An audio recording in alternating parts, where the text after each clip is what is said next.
Gentlemen, if you'd be kind enough to take your seats. The October 6, 2010 meeting of the City Council is called to order. This meeting has been properly noticed and posted in compliance with the open meeting law. These proceedings are being presented live on KCLV Cable Channel 2 and are closed captioned for our hearing impaired viewers. The council meeting, as well as all other KCLV programming, can be viewed on the city's website at www.kclv.tv. The proceedings will be rebroadcast on KCLV Channel 2 and the web the Wednesday of the meeting at 8 p.m. and also on Friday at 4 a.m., Saturday at 7 p.m., Sunday at 7 a.m., and the following Monday at 1 p.m. I make this announcement as a cautionary announcement. No reason to believe that it would ever take place, but this building is protected by a state-of-the-art fire detection and suppression sprinkler system. So should alarms activate, please leave through the exits. Our marshals will tell you when it's safe to re-enter, but as I say, it's just an admonition. Before we proceed with the agenda, would everyone please rise for the invocation given this morning by Pastor Benny Hawkins, Victory Outreach Las Vegas, and please remain standing for the pledge. If I could have every head bowed and every eye closed, please.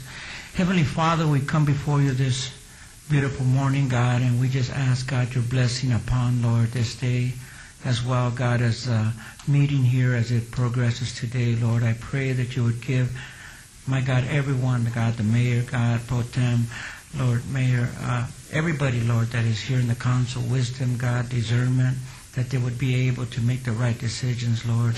I pray, God, that you would just take hold, God, of this entire meeting, God, throughout this day, Lord. For we ask you this in Jesus' name. Amen.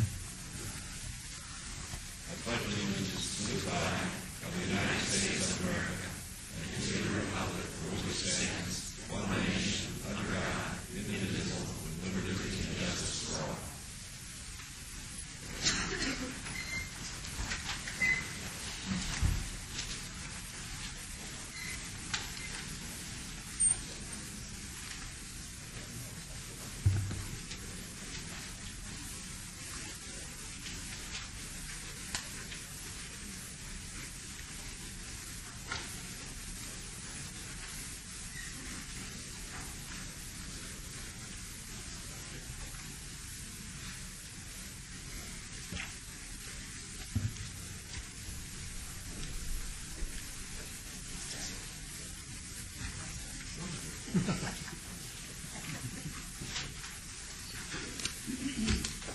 Good morning once again, everybody. This is the ceremonial portion of our agenda, and we're going to start off with Councilwoman Tarkanian presenting our first three ceremonial items, including honoring the October Citizens of the Month. Three, right? All right. Make it fast.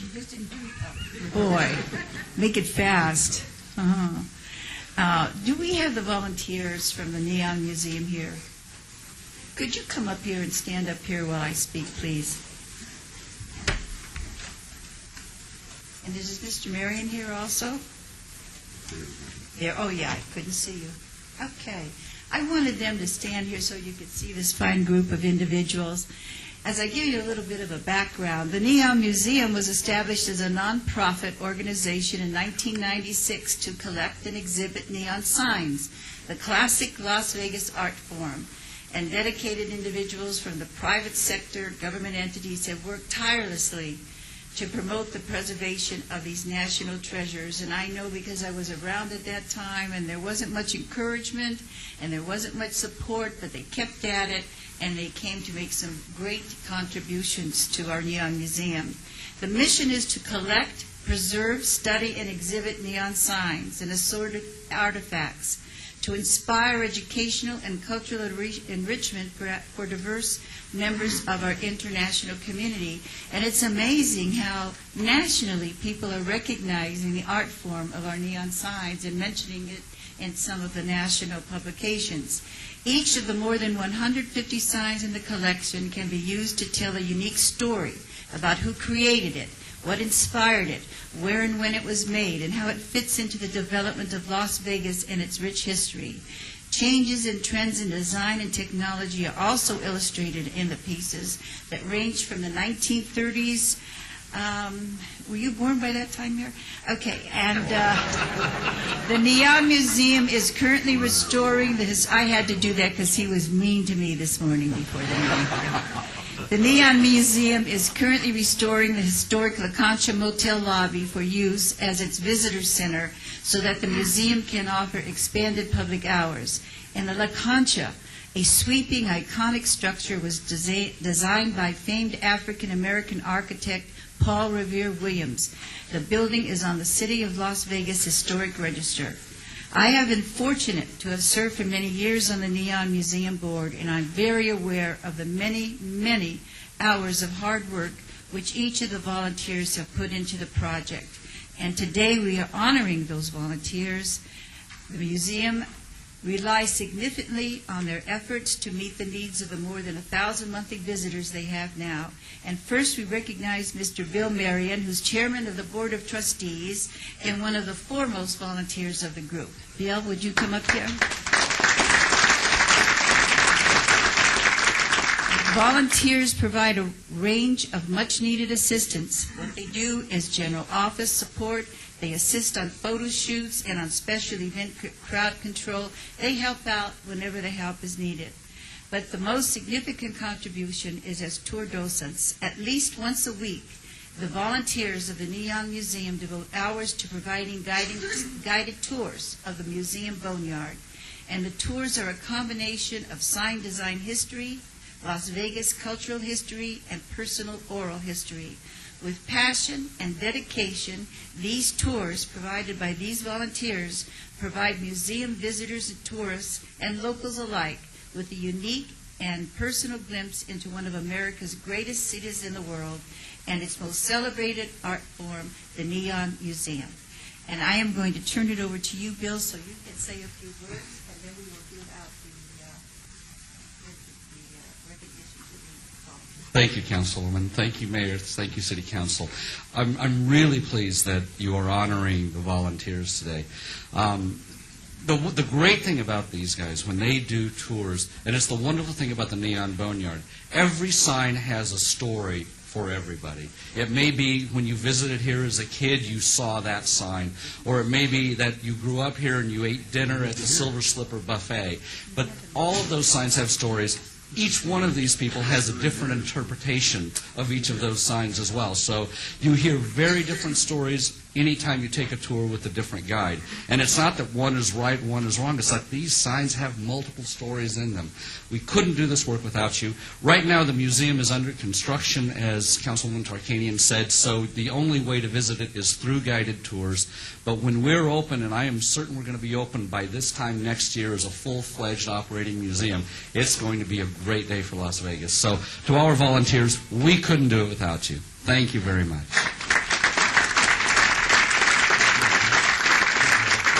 And we think and we support volunteer efforts so much that we are giving to you one of our highest honors, and that is our Citizen of the Month. So all of you are Citizens of the Month, and we will have this displayed. You volunteers, we couldn't put all your names on it, but it will be displayed so people will know our support for the volunteers and our support for the Neon Center. And I know that not all of you are here today. I wondered if maybe you, Bill, because you know their names, could go through. We might just give Alex Silver.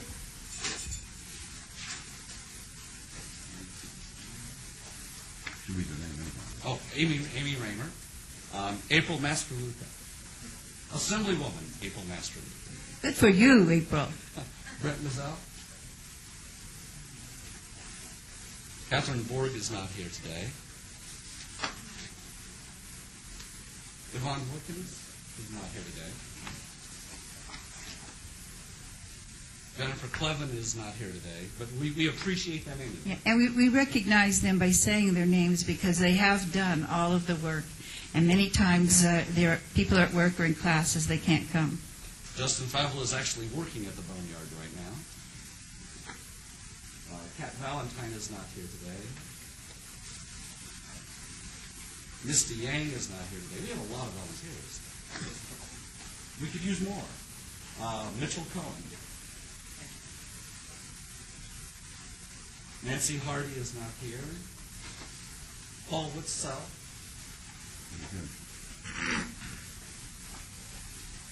And then Tina Ballant, who isn't here. And Victoria Morris. These are our volunteers who are here representing all of them. Let's give them a big round of applause. I want them all to know how much we appreciate their volunteer efforts. Volunteerism is one of the most important aspects of keeping a community vibrant and united. We thank you very much, and we thank you very much. And I'm going to give you the rest of these to take them. And please know that this is one of our highest honors. That's how much we think of you. Thank you very much.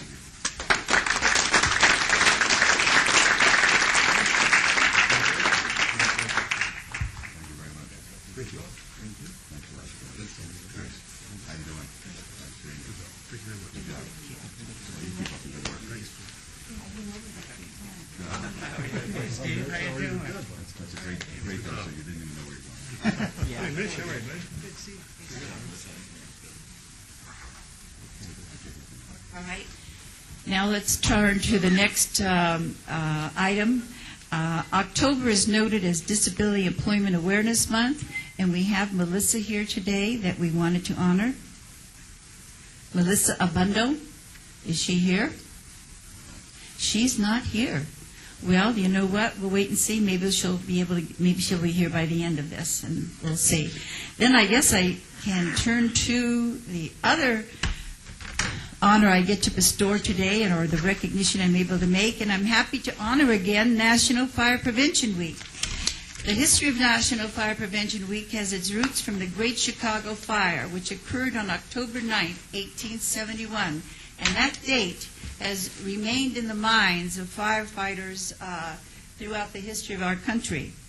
The fire burned for 27 hours, killed more than 250 people, left more than 100,000 homeless, and destroyed nearly 18,000 buildings.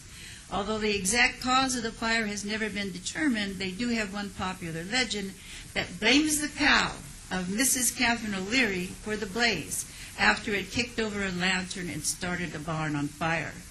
Regardless of if that legend's correct or not, whatever the cause, the fire or how the fire started, it nearly destroyed Chicago, and firefighters and equipment from as far as St. Louis and New York City responded to the blaze. So since that time, the United States government, through its presidents, and for example, they started recognizing it in 1911 as a day. The President, Woodrow Wilson, issued the first National Fire Prevention Day, and now we have a National Fire Prevention Week that is observed Sunday through Saturday of the week of October 9th in recognition of that terrible fire and all those who helped to put it out. And so this year's Fire Prevention Week theme is, they have a different theme every year, and the theme this year is smoke alarms, a sound you can live with. Smoke alarms were introduced in the early 1970s, have saved countless of lives since then. Many communities have fire codes that require smoke alarms wherever a person sleeps. Most fatal fires occur between the hours of 11 p.m. and 6 a.m. And the first line of defense for you at that time is to have a smoke alarm that can awaken you and give you time to sleep. Smoke alarms reduce the chances of death in a fire by half. Nearly 900 lives could be saved annually if every home had a working smoke detector. Even just one smoke detector reduces the chances of death by almost half. Deaths due to fire have decreased by half since the invention of the smoke detector. And of course, most deaths occur in the night when a fire hits people who are sleeping. We also need to emphasize for the firefighters that smoke detectors should be installed at every level of your house. One level won't do it. If you have a multi-level home, you should have a detector at each level. And of course, sometimes, and I'm one of those who do that too, you have a smoke detector and then you forget to check on the batteries and things like that. And the most often failure of a smoke detector is the failure of missing or disconnected batteries. So change batteries twice a year, clean the detectors also. Now remember that smoke detectors only wake you up. You should know tonight what you will do if you are ever awakened by your smoke detector, and make sure your family and friends know also. And know that the first thing to do is get out and stay out. And I'd like to have Greg Gammon come here and stand with me and maybe say a few words, because we, the mayor, and the members of the Las Vegas City Council proudly proclaim October 3rd through 9th, 2010 as Fire Prevention Week. And I'm going to turn the mic over to Greg. Thank you, Councilwoman. This is a very important week in the fire service. So important that a President of the United States has declared it as National Fire Prevention Week. When most people think about the fire service, and I was the same way. Growing up, you think of fire trucks, you see the engines, you see the license sirens, and you think that that's what the fire service is about.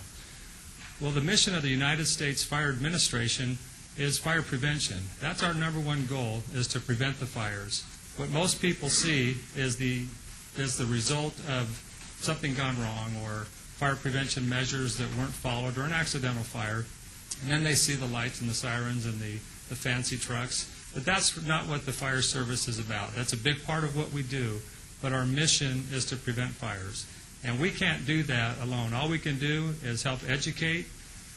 Kids do a great job. We go into schools almost every week, sometimes 4 or 5 days a week, and we teach kids what to do in the event of a fire, and they're very good at it. And over the last number of years, we encourage them, go home and teach your parents, because your parents are the ones that need to know this. Kids do a great job, but hopefully the parents are starting to, and most of us do, we understand the basics of the smoke detectors and their importance, and how to get out of a home. But this weekend, from 10 to 2 o'clock at all of our City of Las Vegas fire stations, we're having an open house. We encourage all of you to bring your families, come by the fire station, get to meet the firefighters. You can see the fire engines, the trucks, all the equipment that we carry on those engines. You can ask any questions about fire prevention, and bring a lunch, have a picnic in the yard. We have parks alongside a lot of our fire stations, and just make a fun day of it. And Councilwoman, thank you for this recognition for the fire service. Well, I'll tell you, the city's always very, very proud to support that, what you're doing as the firefighters supporting our city. Thank you. Yeah, I'm just going to say one word about that girl.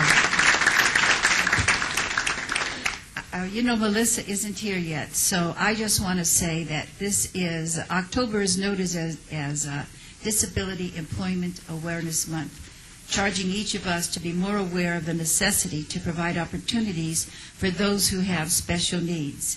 And we were recognizing today Melissa Abundo, and we will give you the recognition and have you take it to her. This is a young woman who has a disease that causes her to only be able to see as if you were looking through a straw, no peripheral vision. And I think the reason why we were honoring her today is because she has taken her place into the working community, and she has shown that just because individuals have special needs in certain functional areas, it doesn't mean that they can't adapt, that they can't utilize other abilities, with the result that their capabilities are quite high. And we ask employers to recognize this and support the hiring of those who have these disabilities. Thank you very much. Thank you, Councilman. Thank you. Okay, for our next item, Councilman Stavros Anthony is going to make a special recognition of a special person in the community who's dedicated to making children's lives a little brighter. Councilman. Thank you, Mayor. Good morning, everyone. Everybody doing okay? Good. It's actually my honor today to recognize a group of individuals who, for the past 4 years, have made and distributed over 68,000 toys in southern Nevada. The name of that organization is Toys for Smiles, and I'd like to ask the founder and president, Rex Doty, to come up, and his wife, who is the secretary and treasurer, Mary Doty. Would you please come up here?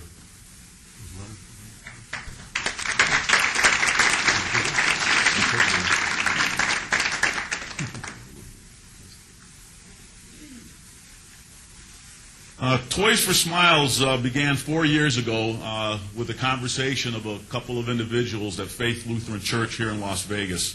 It began with 3 volunteers.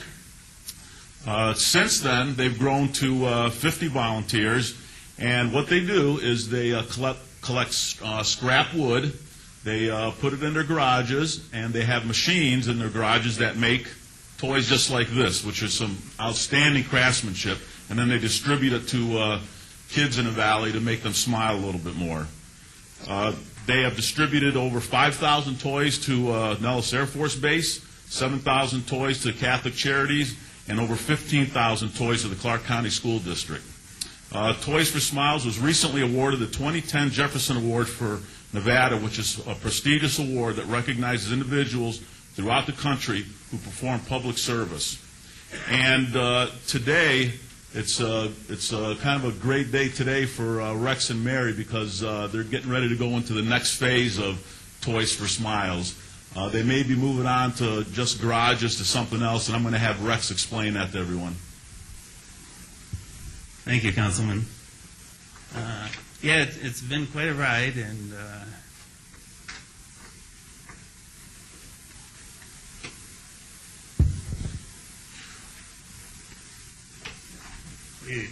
we started out Mal over there. He was one of the first 2 that came and helped me make toys the first night, and he's still with me. Paula's from Storage West. She supplies the carts and boxes for us to get toys away in. And Larry over there makes toys in his house. We've been doing this for 4 years now, and 6 garages. We used to joke that every toy has 25 miles on it before it gets to the kid. And it's guys like Mal and Larry that took care of this thing. And we were looking for a building. We knew there were a lot of buildings in town, and we just had to find somebody with a good heart. Well, Frank Gadsky of Gadsky Commercial Real Estate Services found that person. And a month ago, we were given for 1 year a 3,400 square foot building to make toys in.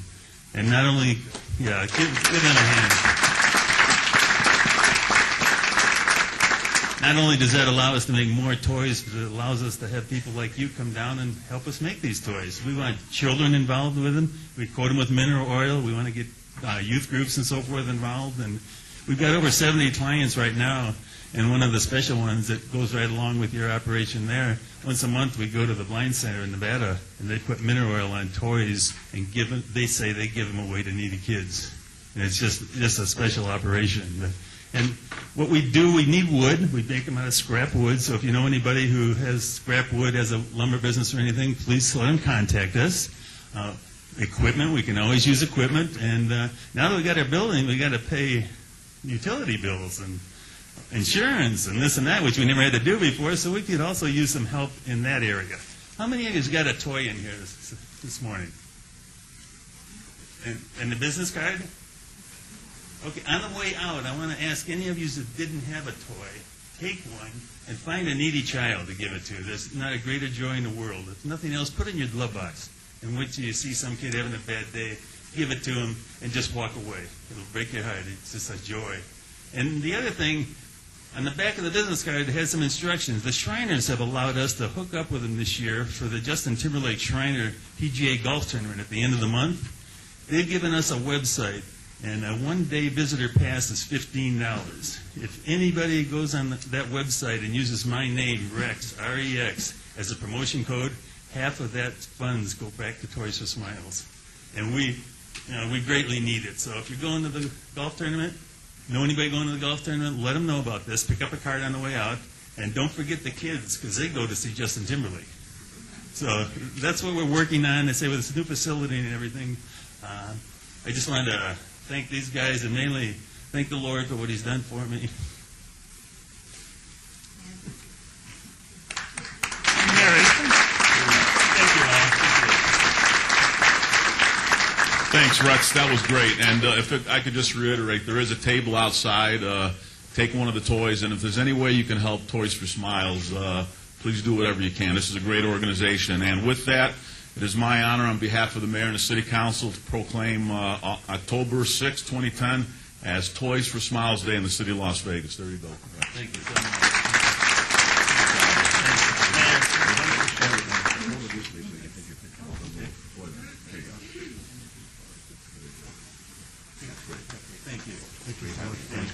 thanks for what you folks do.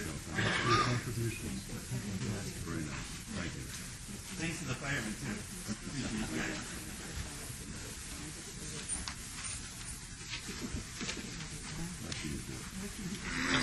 I apologize. Greg had told us about how the firefighters concentrate on fire prevention, and I just wanted to say that Tim Samansky from our fire department goes out and meets with groups, senior homes, neighborhood associations, and he continuously talks about what we can do for fire prevention.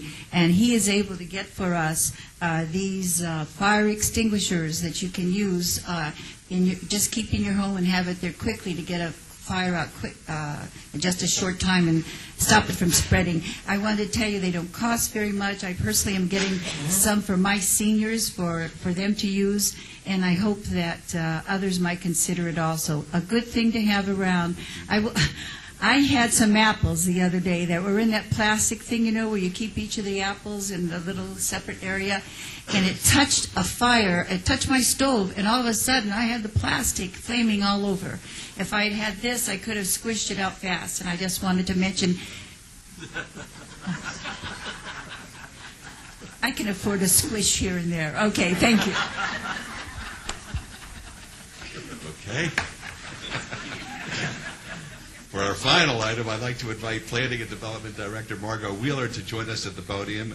The city recently won 5 prestigious awards from the American Planning Association, and I'm going to ask Margot to tell us a little bit about it. Margot? Thank you, Mayor. The first of our awards that we'll discuss this morning, and I promise I'll be quick, is for distinguished leadership by an elected official, and that is City of Las Vegas Councilman Ricky Barlow.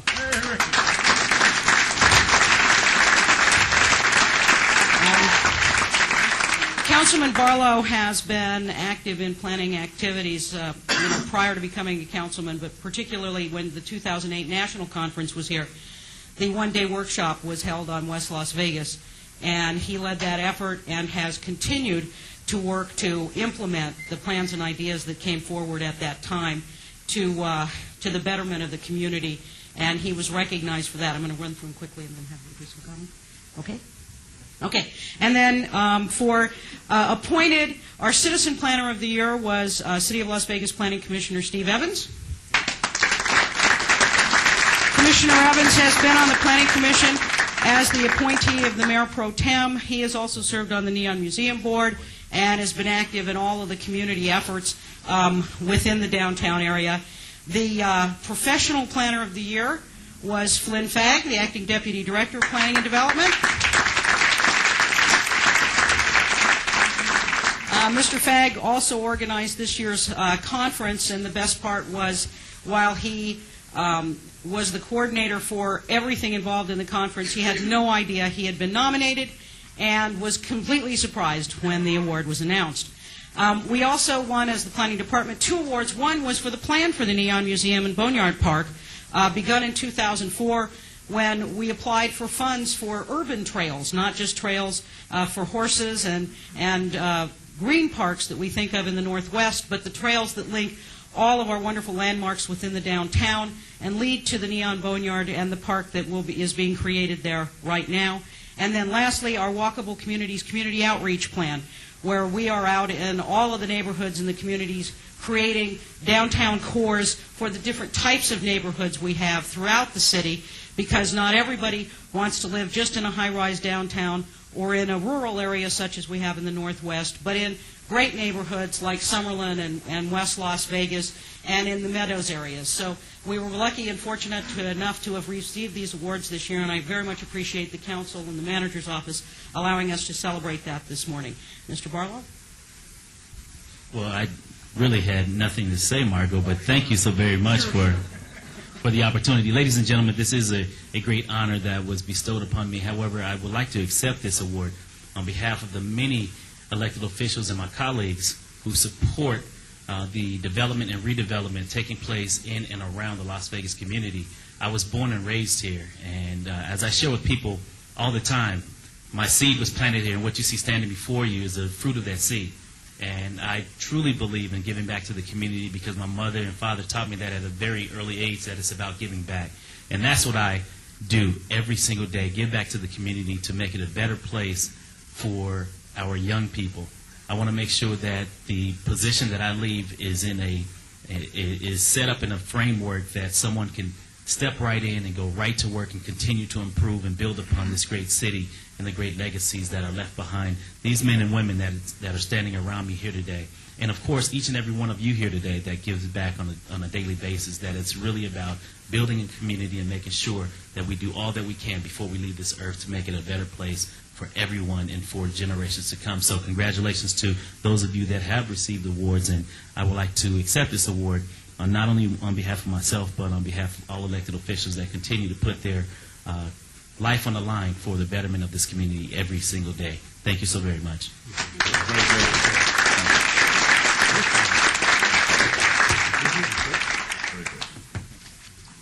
Okay.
Oh, you made it? No, I heard.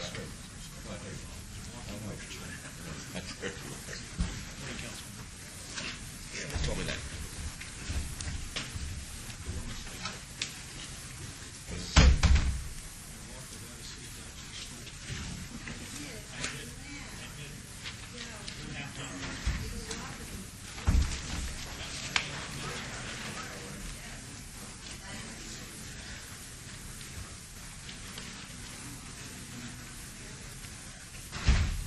Okay.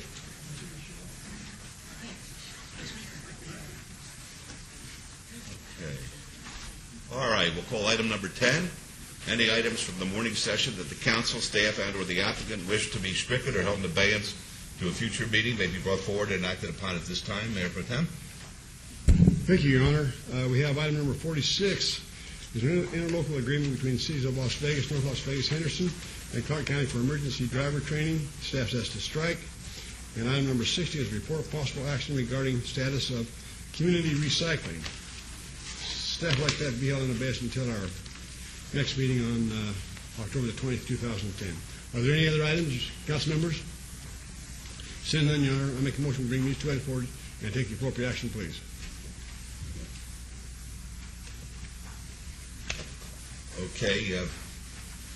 Before we vote, as to item number 41, I'm going to ask that be trailed to the afternoon after our closed session, and then we'll consider that at that time. That'll be the first item of this afternoon. That's item number 41. Okay. Okay. Other than that, let's vote, please. Opposed? Motion carries. Thank you. Item 11 is approval of the final minutes by reference of the regular City Council meeting of September 1, 2010. May I have the motion, please? Yes, Your Honor. No addition or deletion. I make a motion to approve the minutes, please. All right. Thank you. Let's vote, please. Opposed? Motion carries. Thank you. As items 12 through 56, with the exception of 41 and 46, are on the consent agenda. They're considered to be routine. They're recommended for approval by the departments and may be enacted in one motion. Are there any items that the council wishes to bring forward at this time? All right. May I have a motion, please? Yes, Your Honor. Make a motion to approve items 12 through 56 with the exceptions of 41 and 46, please. Let's vote on that, please. Opposed?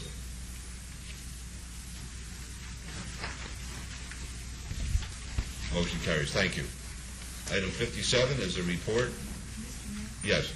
Could I just ask that on this item relating to the new pistol permit, item number 33, that this is a legal aspect of being able to sell pistols and guns, and that it is overseen by Metro and other agencies. I just want to make that clear because some people called my office that didn't understand. Okay, I think the record will reflect that. Is that appropriate, Ms. Bridges? Yes. Very good. Thank you, Councilwoman.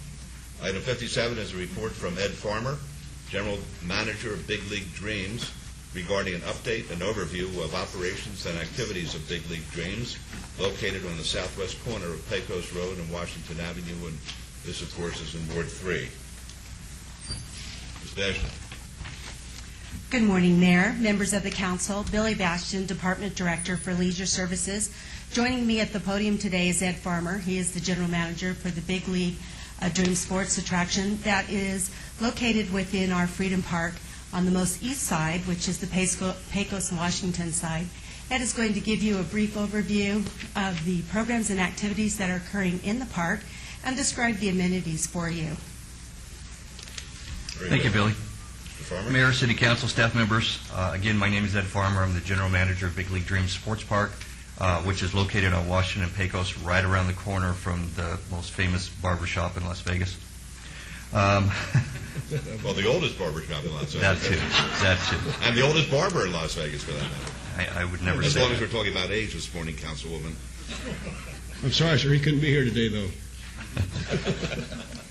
I appreciate you allowing me to come before you today. I'd like to just go over a few items, give you a little bit of an update of what's happening with Big League Dreams since we've opened in January.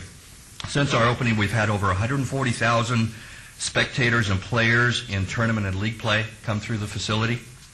We've hosted over 1,000 teams on tournament weekends and currently have 150 softball teams, 75 adult indoor soccer teams, and 40 youth baseball teams currently playing in our facility right now.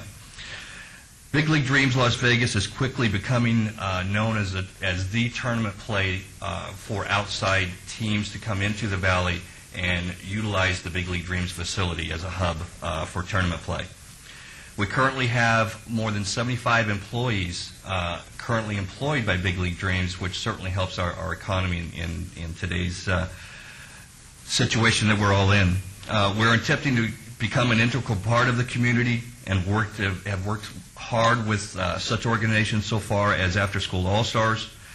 We look forward to many more, including a canned food drive benefiting 3 Square coming up in November, and a toy drive benefiting Help of Southern Nevada in conjunction with some future youth baseball tournaments.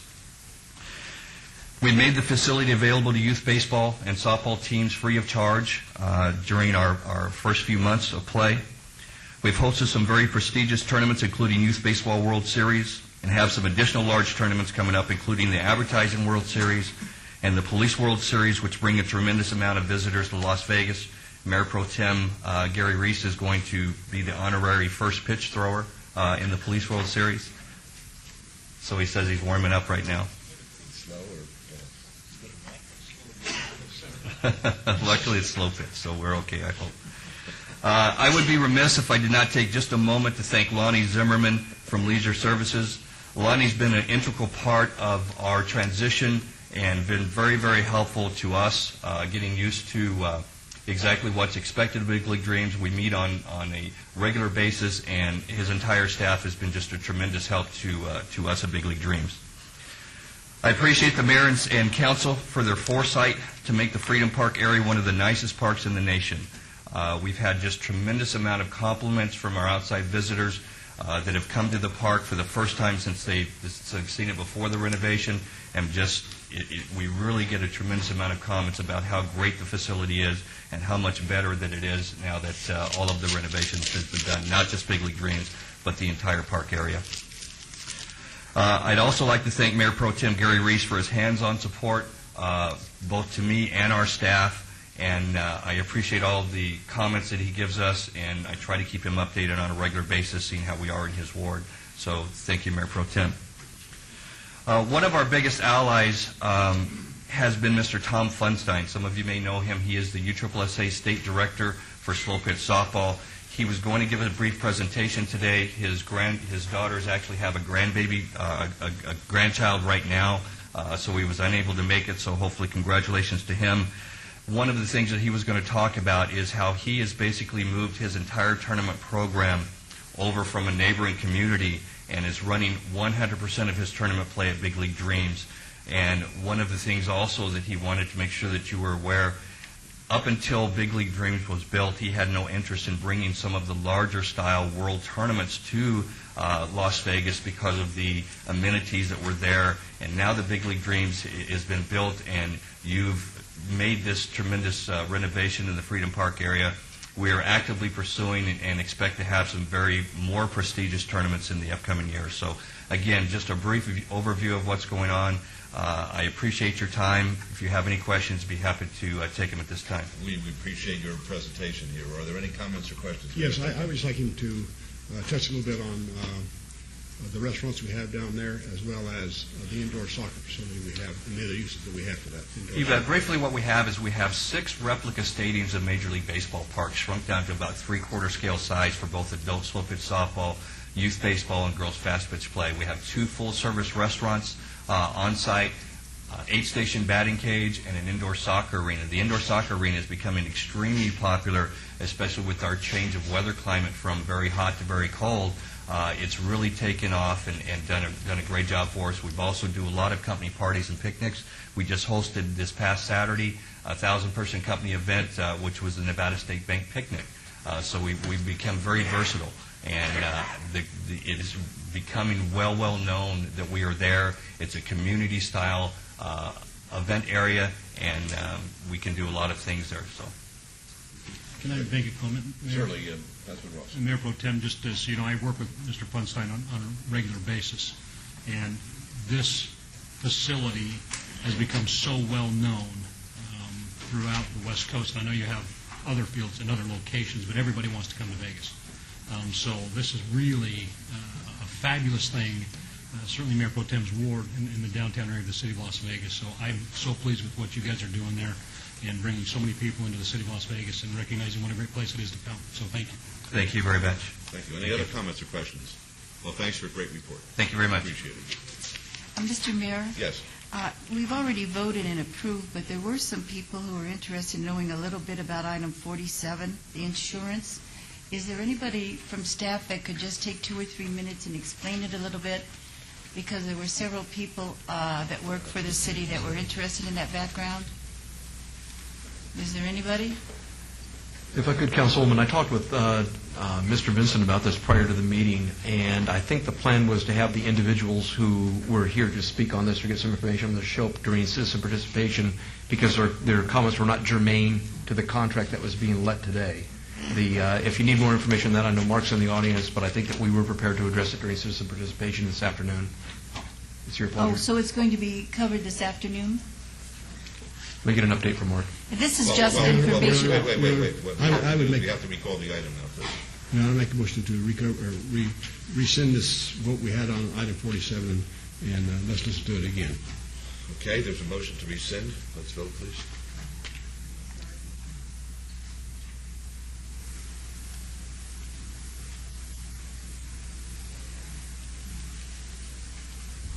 All right. And my question was just I have to read it into informational. the record, Councilman, please. Okay. Thank you.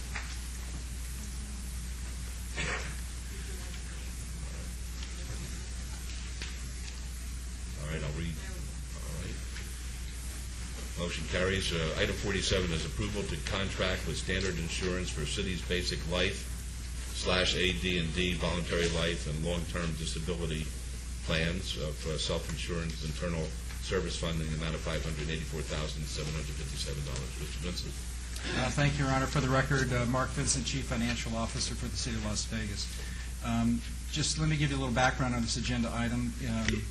At the advice of Lockton, which is our broker consultant, we decided to bundle together these policies, the basic, supplemental life, and the LTD, because we felt that doing so we'd get better pricing, not only for the city, but also for the employees. Lockton contacted 14 major insurance companies, of which one was Western, who is our current provider for those insurances. Western did not submit a proposal. We only got 3 proposals for the products that we had bundled together, and we selected Standard, which is the agenda item that you have before you today, and that pricing represents about $100,000 a year savings to the city of Las Vegas, but more importantly, about a 30% reduction in the insurance rates the employees would have to pay for the supplemental portion. So I understand that Western is in the audience and would like to speak to you. I also have Vicki Robinson, our insurance our benefits manager, as well as Tana Prince, who represents Lockton, who can address any questions you may have. But just for the record, it was a competitive process. Western did not submit a proposal, and they're here today to I guess, to explain why they didn't or what their issue was. All right, I'm going to, anybody who wants to speak today, I'm putting a 3-minute timer. I'm going to enforce it.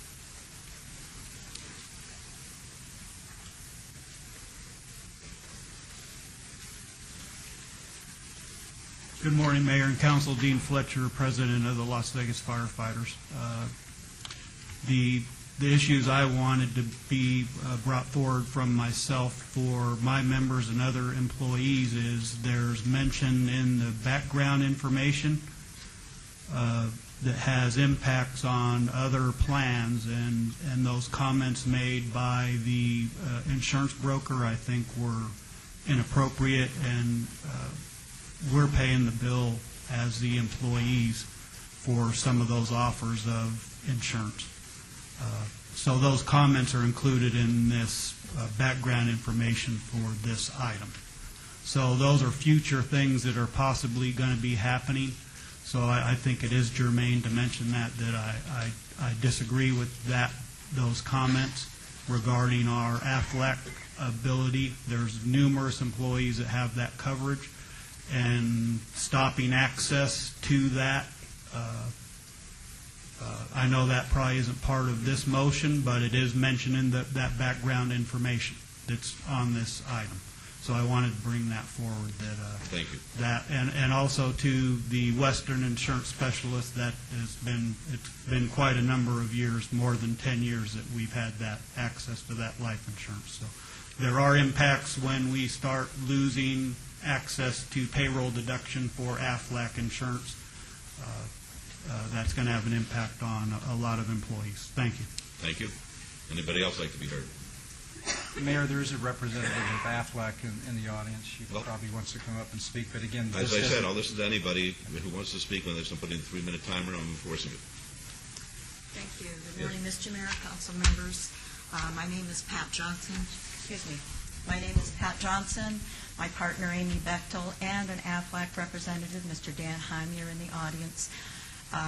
We just became aware of this memo that was attached to the standard proposal, and as a longtime representative and assistant for city benefits, we've been here almost over 19 years.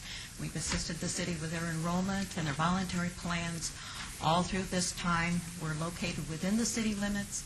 We are a small minority-owned business, and I have some handouts that I would appreciate if we could deliver to you with the supporting documentation that disputes the memo that's attached to this. Certainly. Amy, if you would, please.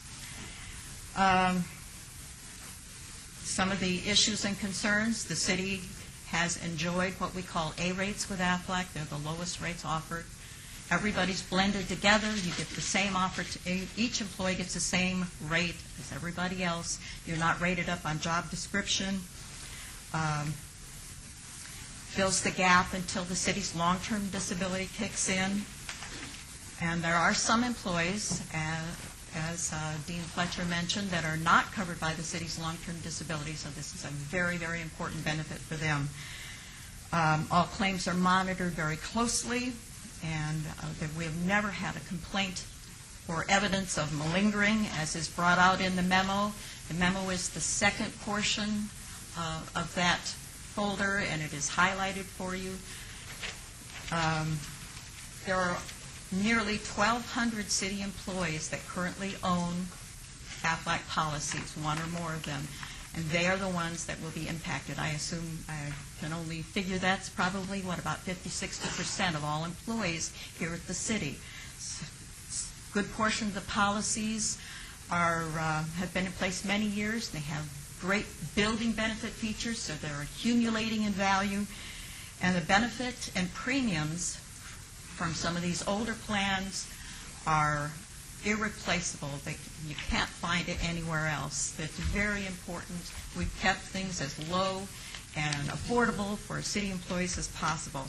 So we're asking if the city and the council would please reconsider this benefit for employees to allow the pre-tax benefits on the cancer intensive care and hospital plans.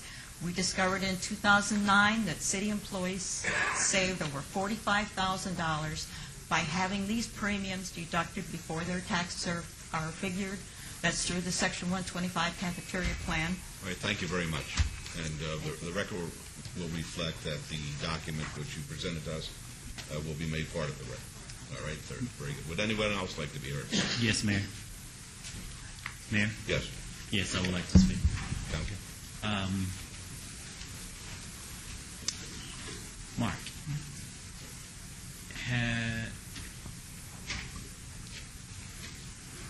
when do we begin this process? Well, this is an annual process we go through. We review and recompete usually all of our insured products on an annual basis, on an enrollment calendar year basis. So the issue here was that we have, I think, 3 products we're talking about here. We bundled those together. And again, let me when you say 3 products, you just back up just for Okay. a second and just slow down for a minute. Walk me through the 3 products and how those products benefit the city of Las Vegas and its employees. The city offers a basic life insurance that the city pays. It's different levels of coverage. It's a basic term life insurance. It's rated based on your age, and we price that annually with our insurance carrier. We also offer a supplemental policy, which the employee pays 100% out of their pocket. And then we also offer an LTD plan for a disability or injury that there's illness that prevents an employee from working. I just want to be clear that the AFLAC plan has nothing to do with this agenda item on today. It's a separate issue that I can't address if you'd like. You say That's can or cannot? I can address it if you'd like, but it's a separate issue. Okay. Excuse me. Let me get an opinion from our attorney. Is this? We have an attorney? We don't have an attorney, so we can do what we want to, Mayor. All right. Go ahead, Mark. Our attorney is sitting in the audience. Go ahead. Go for it. Go for it, Councilman. Go ahead, Mark. I'm sorry. Well, we don't have an attorney, so I'll represent the city today.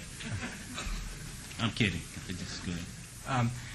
Well, with respect to the first issue, and Mr. Mayor, I may have, as a result of the vote earlier, just to clarify, I think I told the Western folks to come back at public comment, and that's why they're no longer in the audience. But from my perspective, we bundled this product together. We used to bid them separately, these products separately. We bundled them together because at the advice of Lockton, they thought we would get better pricing, and in fact we did. As I mentioned before, we saved quite a bit of money for the city as well as for the employees. When we bundled them together, Western was no longer interested in bidding on that particular request or requirement that we advertised. I don't want to speak for them, but my guess is they would have rather bid on a different product or a different situation that we're not interested in. And that's what they really want to talk to you about today, is that maybe they had some other product that we should have considered, but that's not what we advertised, that's not what we competed. They didn't submit a bid. As far as I'm concerned, they really have no standing. And if I could inject, I think the discussion up until this point to explain the backup material and some of the things in it has been appropriate, but I think to put one more toe over the line, we're going to be over the edge on the open meeting law. We're only agendaed to vote on the item that's before us today on item number 47. Okay. My second suggestion would be with respect to the AFLAC issue, that we could probably talk about that at public comment if you want, or address it in some other fashion. Well, it's up to you. Well, my next question then is, as we bring forward this item here before council today, are you calling this a bundling package? Yeah, we decided to bundle those three policies together, those three plans together, and compete them as a bundle because we thought we would get better pricing, and we did. And we did? And we did. Okay, and so you vetted all other opportunities such as those who have come before us here today, taking them into consideration in the bundling and came up with the best package before the council? That's what we believe. That's what we believe. Staff believes, and I believe that we've done the best we could with that particular product. But again, it's unrelated to this other issue. With Okay, Aflac. and it's unrelated I can appreciate to the issue. that. I understand that. Is there a rush to move this forward, or what is the timing as to why this has come before the council today versus allowing us a little bit more time to work out some of the wrinkles possibly that exist? The issue is there's an annual enrollment cycle, and so we're in the process of selecting all of our carriers for the annual enrollment process, which is on a calendar year basis. So yeah, there's a. And what is that calendar year? Effective January 1st. So we have to, in order to do open enrollment, we're required to get out the open enrollment information to employees so they can make certain selections. And so we have to know who those carriers are, what those rates are going to be, so we can inform the employees so they can make a choice that will be effective the first of the year. Yeah, we've got to be careful. The open meeting law is really an issue here. Also, Mayor, just for Beverly, my system has just gone down as well. Okay, thank you. Did you want to be heard? 3-minute timer again. Please speak to the issue and not beyond it, because we're on very dangerous ground here on the open meeting law with these comments being made. Good morning. I will make my comments brief. My name is Dan Jaime. I'm the estate sales coordinator for Aflac. And really, when we take a look at this, we just became informed this past week that Aflac, that there's a possibility that we might not be part of the open enrollment for the upcoming plan year 2011. Simply put, I want to address what the second item that is before you, and that is the evaluation of the city offering voluntary benefits through Aflac to their employees. Some of the language that is stated here is quite inflammatory, and I think we've provided for you the documentation from Aflac indicating that Aflac is indeed a good value. As it pertains to the bundling part, the bundling really deals with the LTD and some of these other areas, but this memo addresses, of course, Aflac as a supplemental insurance, and that is completely separate. We've been a benefit for city employees since the 1970s. The vast majority of our policies have been in place for many, many years. Your employees have insured through Aflac guaranteed renewable, rate fixed, and portable benefits that they themselves are paying at 100% of the premium. So this is done at absolutely no cost to the city. The city's process is simply to take the payroll deduction and remit it electronically to Aflac. We, through French Benefits, handle the rest of both the enrollment process as well as the servicing of these policies. Thank you very much. Just one final comment. We are not stopping any of these programs. We're not stopping access to the employees. All we're doing is because we are neither sponsoring nor endorsing these programs, and sometimes through payroll deduction it looks like we are endorsing them, and we are not. But we are making them available. We have no intention to stop access to employees. Whether or not that affects their pricing of the products with the enrollment, that's up to them. So we're not stopping the products. We're not stopping the access. We're merely making an administrative decision that for those supplemental plans that the city is neither a sponsor nor an endorsee of, there are many other ways to arrange for electronic payment or billing, direct billing. We're not stopping access. So it's not like we're not providing support to these products from these insurance companies. Councilor Wilson, did you want to hear? Yes, just quickly. Mark, did you say that the process went out as an RFP? Yeah, we use, for insurance products, we use our broker, Lockton, to help us with that process because they are experts in the insurance area. And so they help us define what those requirements were. They make suggestions to us, such as if you bundle these products, maybe you would get better pricing. And so yes, it was a competitive process that was managed through our broker. It was a public process. So yes. The companies that are coming forward now and providing input to the city had an opportunity to participate in that process, bid on the bundled package if they wished to or not. It's not like we did this one-on-one with some new company. That's correct. And then secondly, when we decide what company to contract with, we don't merely look at what is the cheapest product, do we? Because quality of service and quality of the product is important too. I mean, let's take car insurance. You can buy liability insurance for pennies compared to dollars of other companies, but when you get into an accident, you call that company up, you don't get very good service. So we also considered the quality of the product and the service itself, not just its price. That's correct. Okay, thank you. All right. Anybody else like to be heard? Well, I want to say I'm glad you acknowledged in the open meeting laws to be very careful, will you? And you're pretty good at kind of going around it. See you later. Okay. Anybody else want to be heard? Your Honor, I move to follow staff's recommendation to approve this item, please. Thank you. Let's vote, please. Opposed?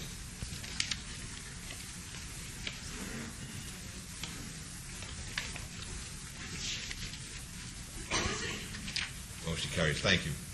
Item 58 is report regarding the progress of the design and creation of a world-class Veterans Memorial to be constructed at Huntridge Circle Park, located at Maryland Parkway and Charleston Boulevard in Ward 3. Mr. Olivas. Good morning, Mayor and Council. For the record, Ted Olivas, Director of Administrative Services. As the item indicates, this is an update on the progress of the Veterans Memorial Project at Huntridge Circle Park. Bill Marion, who is a representative of the Las Vegas Veterans Memorial Foundation and other City of Las Vegas things that we have going here, is going to provide a short PowerPoint presentation on the project. Thank you, Ted. Mayor, members of the council.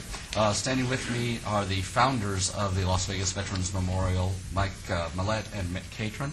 And we came before you about 2 months ago and gave you a report and update on the 4 finalists that had been selected based on their concept and design. And so today we are before you to show you the artist that has been selected. And we're very, very proud of this.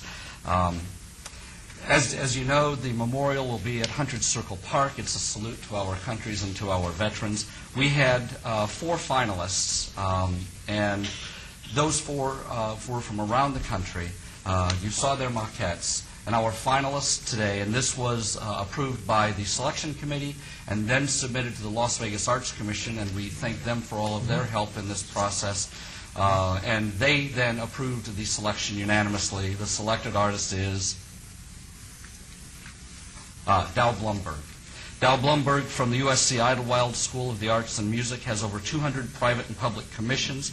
He designed the U.S. Army Special Forces Monument, the New Jersey Fallen Soldiers Monument, and he was a finalist for the Ground Zero project commemorating 9/11 in New York.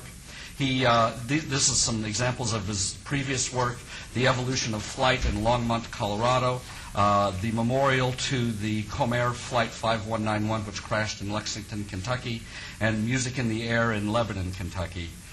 His product, or his design, has haunting sculptures that are designed in stainless steel, representing American military involvement in every American conflict. A centerpiece bronze modern vignette with a family group that looks on, and so it portrays both how war impacts not only veterans, but it impacts families as well. And then granite memorial walls with narrative quotations. And in Dow's own words, the American veterans' experience remains fundamentally unchanged from Bunker Hill to Fallujah. Their dedication and sacrifice shared by their loved ones form the very pages upon which our country's history has and will be written. Love of country, family, honor, and the brotherhood of arms are the passionate codes binding together all generations of soldiers together through time. The dual overarching themes of this monument are the continuity of dedication and sacrifice through time, and the debt of gratitude owed to all generations of American veterans and their families. So we present to you the concept designed by Dow Blumberg. And I would turn it over to my colleagues if they have any comments they'd like to make. First of all, we'd like to thank the city. Please identify yourself for the record. Yes, sir. Michael Millett, Director of Las Vegas Veterans Memorial Foundation. First of all, we'd like to thank the City Council, City of Las Vegas, for their support in this project. And second, we'd like to thank the veterans and their families that make it possible for us to be here to complete this. We very much look forward to the support of the community moving forward and to completing the memorial. When will it be completed? Nick Catron, also Director of the Las Vegas Veterans Memorial. Right now, we don't have a specific timeline due to the fact that we just finally selected one artist, so now we're going to go through finalization process with the final design that's going to be put into the park. Once we establish what that final design is, then we'll have to go back to the artist and start sourcing materials, timeline, to put it together for the different components of this and build the timeline out.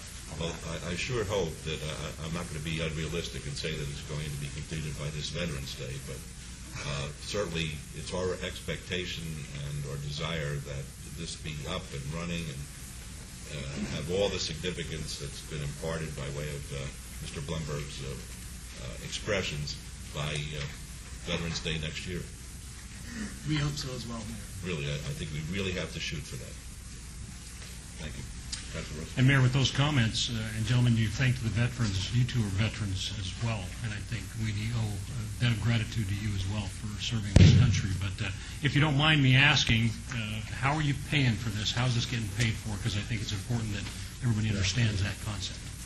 This is being paid for through private donations. So there will be corporate sponsorships. Individuals will be able to contribute. There will be opportunities for families to put a memorial in for their own family members who have served in conflict or have served in the armed forces. So there will be no public funds spent on the design or the construction of the memorial. And that's significant, Mayor, that everybody understands that, because if they want to help contribute to this, and I got to tell you, I'm a little jealous because Mayor Pro Tem is a lucky man to have this in his ward, because I'd like to see it out in the Northwest. But this is an awesome opportunity to highlight the conflict we've been in and to certainly say thank you to the men and women who've served this country, and many of them with their lives. So I appreciate all that you guys are doing. Thank you. I appreciate those comments. And, you know, several months ago, we started recognizing members of the U.S. military personnel with ties to Nevada who've lost their lives overseas. And I was waiting for this item to be called because, unfortunately, I'm saddened to announce that on September the 21st, we lost Senior Airman Michael J. Burris of wounds suffered during an improvised explosive device detonation in Kandahar, Afghanistan. He was assigned to the 99th Civil Engineer Squadron Explosive Ordnance Disposal Team from Nellis Air Force Base and was a Purple Heart recipient from a previous deployment. And our hearts and our prayers go out to his family, and I think it's with him in mind and those who preceded him that this park is being built and dedicated so that there'll be a living memorial to all those who made the ultimate sacrifice for our country. So that's why it's important to get it done. And that's why, Bill, I think it's critical that you go out and raise the money from the private sector. I can't think of anything during this time that sends a better message as to how we care about those who have put their lives at risk in order to protect our freedoms and our rights. Mayor, thank you very much, and I want to thank you for your support in this endeavor.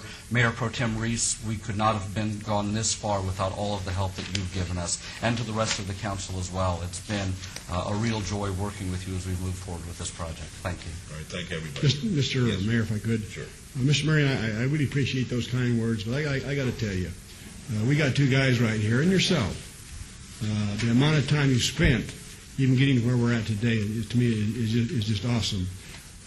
I've continually get fooled, it seems like each and every day, of the work you guys accomplish. I mean, you two guys are probably two of the greatest veterans we've ever had, as far as I'm concerned, because of your desire to do what you're doing. And to see the work and the problems that you faced, and it hasn't been easy. There's been a lot of people out there that have tried to derail this for whatever reasons. But it's going to be one of the nicest things that we've got in the city of Las Vegas. It is going to be a tourist destination for people to go to. If it's just to spend 15 minutes or 15 seconds remembering, it's important. And it is time the city of Las Vegas has something like this in our midst so that people can use it. And we wouldn't have it if it wasn't for you guys. So get it done, fellas. Okay? Thank you very much. Thank you. All right, item 59 is a report and possible action regarding the 2012 federal legislative agenda. Mr. Levis? Mayor? Yes. And I promised Mr. Cram I wouldn't ask no questions today. All right. Good morning, Mayor and Council. For the record, Ted Olivas, Director of Administrative Services. I'm joined today by Vicki Cram, our lobbyist in Washington, who is with firm Ball Janik.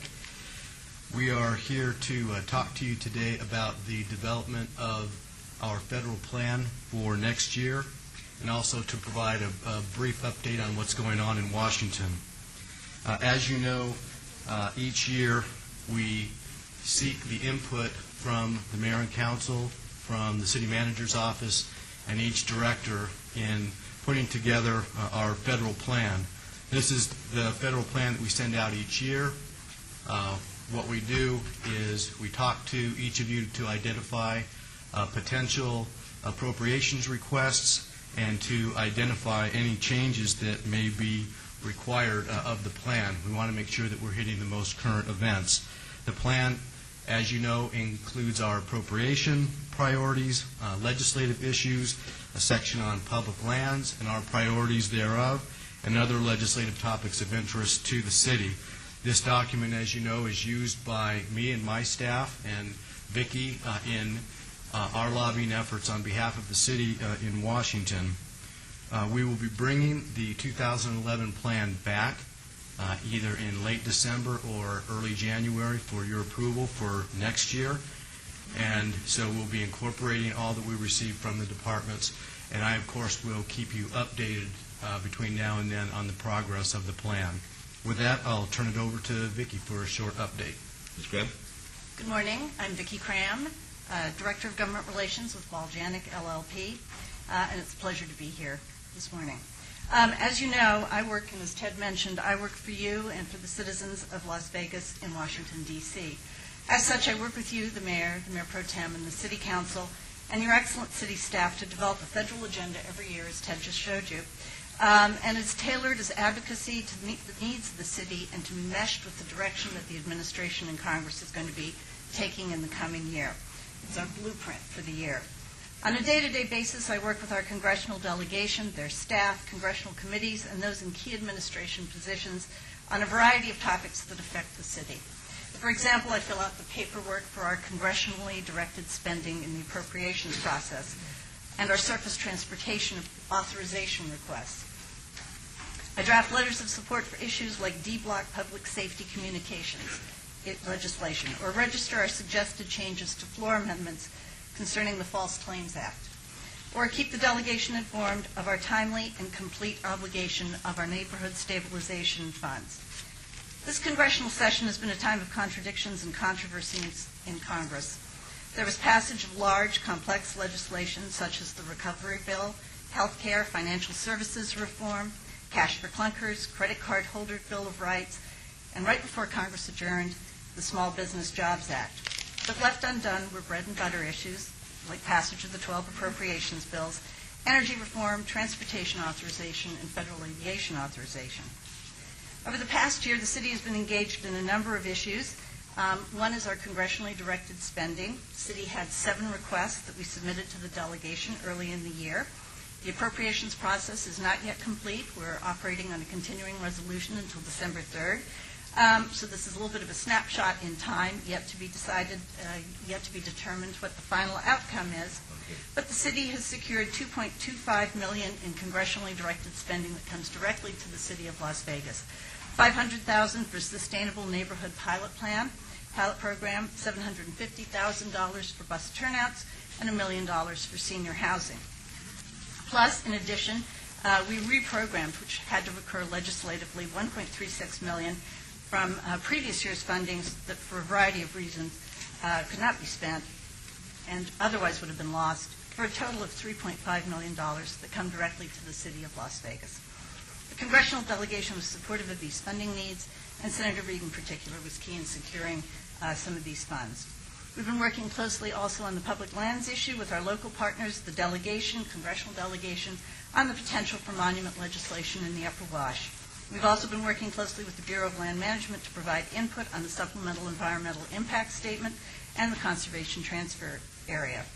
We are working towards national monument legislation that would create the best outcome for the city, which includes allowing the city, preserving the wash, and also allowing the city the ability to grow.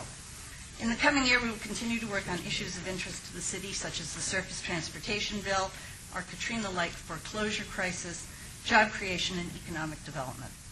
The direction of the next Congress, of course, is dependent on the results of the next election. As you know, Congress will return in November for a lame duck session, and will try to wrap up unfinished business for the year.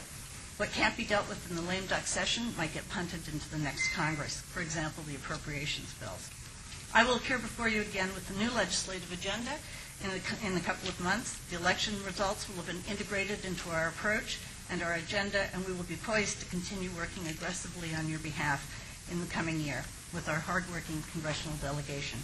As always, it's an honor to appear before you and to join you in your work for this great city. Okay, thank you, Ms. Graham. Are there any questions, Ms. Graham? Any comments? All right, this time may I have a motion, please? I guess, Councilor Wilson? Would be to accept the report and to thank Vicki for always a good job. Very good. Let's vote on that, please. Opposed?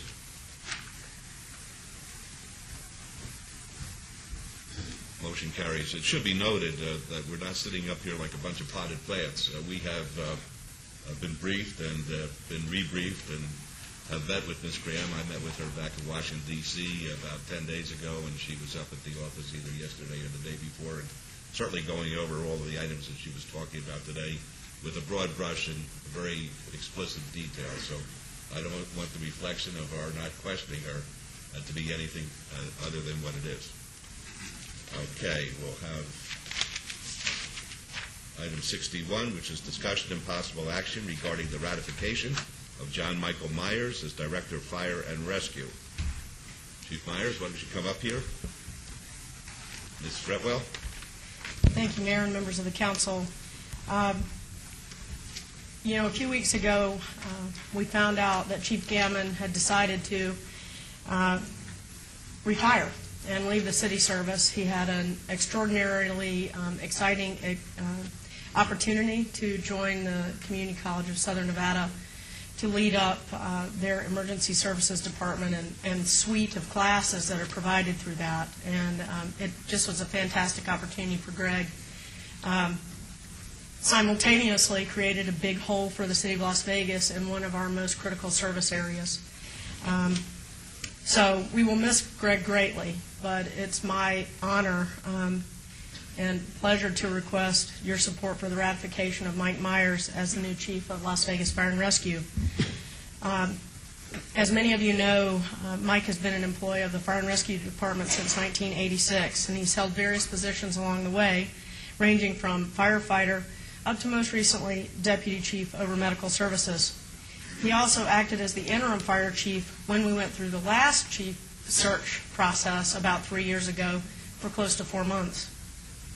Mike has been a leader in the emergency medical field for many years, designing, implementing, and leading the transport program, cardiac arrest survivability, patient care reporting, regional EMS and hospital integrated communication systems, communication center response time reductions, and the Metropolitan Medical Response System for the Valley, to name a few. Mike is currently pursuing a healthcare administration bachelor's degree program and intends to complete that degree expeditiously while he serves as chief. While all the members of the executive team are absolutely excellent, I mean, my hat is off to Greg for building such a great bench. I feel that Deputy Chief Myers has the extra experience and talents that we need to be successful. Anyone who's ever worked with Mike knows that he's professional, bright, and extremely talented as a leader at Fire and Rescue. I also greatly respect his passion for the fire service and all that it entails. Deputy Chief Myers is regarded as a true expert by his peers across the country, and I have every confidence that he will represent the department and the city well in this critically important role. So I appreciate your support for his ratification today. Thank you, Chief Myers. I think that because this is a very special occasion that you should ask your family to join you at the podium while remarks are being made and motions are being made and votes being taken, if they'd be kind enough to come up. And thank you, Mayor. Would you please introduce them to us? Thank you, Mayor. Again, I'm Mike Myers, Deputy Chief of Las Vegas Fire Rescue, and this is my wonderful family. My wife, Lori, my 12-year-old son, Sean, and my daughter, Taylor. I have another daughter that should be watching from Utica, New York, live on the internet, and that's Megan. Terrific. Would you like to say anything before we open it up for council comment? Or Mayor, I would, and certainly after the vote, if it's positive, there's some thank yous I'd like to make. But of course, I'm deeply honored to be here in front of you today. I want to make sure the council knows, the citizens, the visitors of Las Vegas, that you have my commitment as fire chief to lead this organization with the utmost professionalism, an active demonstration of fiscal responsibility, and the bravery you would expect from your fire chief. To the men and women of Las Vegas Fire Rescue, you have my commitment to build an organization of innovation and creativity, to build environments where you can succeed, and to continuously strive to deliver best practices in every area where you provide services. You are the best firefighting force a leader can ask to lead. I've met with each and every one of you. We've talked about who I am, what I'm about, what the expectations you have of me as your fire chief. I've told each and every one of you that I'm ready, and I'm ready to lead this fire department. Thank you, Mayor. Thank you very much. Any comments or questions, Mayor Pro Tem? Just a couple comments. I told Ms. Fretwell when she talked to me about this, I said, well, you're talking to the wrong person because I'm prejudiced. When I was first elected, the mayor had me go down to Alabama to a week's training. I think there was probably between 350 and 400 other employees and representatives from the community representing a disaster. And we went down there, and I found out I was the only elected official there. And Mr. Myers kind of took me under his wing, I guess, and tried to teach me really quickly in our emergency manual what I needed to know as somebody that may have to be in charge of a disaster, while it's going on and even afterwards. And it was quite substantial for me to realize just what kind of position I was in if we did have a disaster. And we had a couple of mocks, and the chief was always right there with me. And I always appreciated that because the mayor told me, because he'd went the week before, I think back to New York, Emmitsburg, and it was kind of the same type of training. And it's something to have somebody there that you know and that you can trust. And I'm sure that as I'm sitting here before you today, that this man can help us get through these trying times that we're going through. And it's not going to be easy, and I told him that when I talked to him. I said, why would you want this job at this time? And he said, because I think the time is right for me. And I thought, well, if he wants to do it, then God bless him. Because I can support it, and I can support him. And I know Mr. Gammon has done a fantastic job for us. And, Chief Washington has, since I've been here. We've had a lot of people that wanted to do this. And I appreciate you stepping forward and accepting this. And I know you will do what you have to do to help us. Any other comments or questions? Yes, Mayor. We'll have Councilor Wilson and Councilor Rosberg. Thank you. Congratulations, Chief. I'm confident the vote will be unanimous. It's a sad day and a happy day. It's a sad day because a few weeks ago we learned that Chief Gammon was going to retire and move on to greater opportunities. And Chief Gammon, you've been the best of the best, and we're sad to lose you, although I think we're going to have two chiefs for a couple, 3 months maybe during this transition time. But it's also a very happy day and a great day, and I was impressed with you, Mike, when you came and sat in my office a couple of days ago. I was impressed with the degree of excitement. We want people that want the job.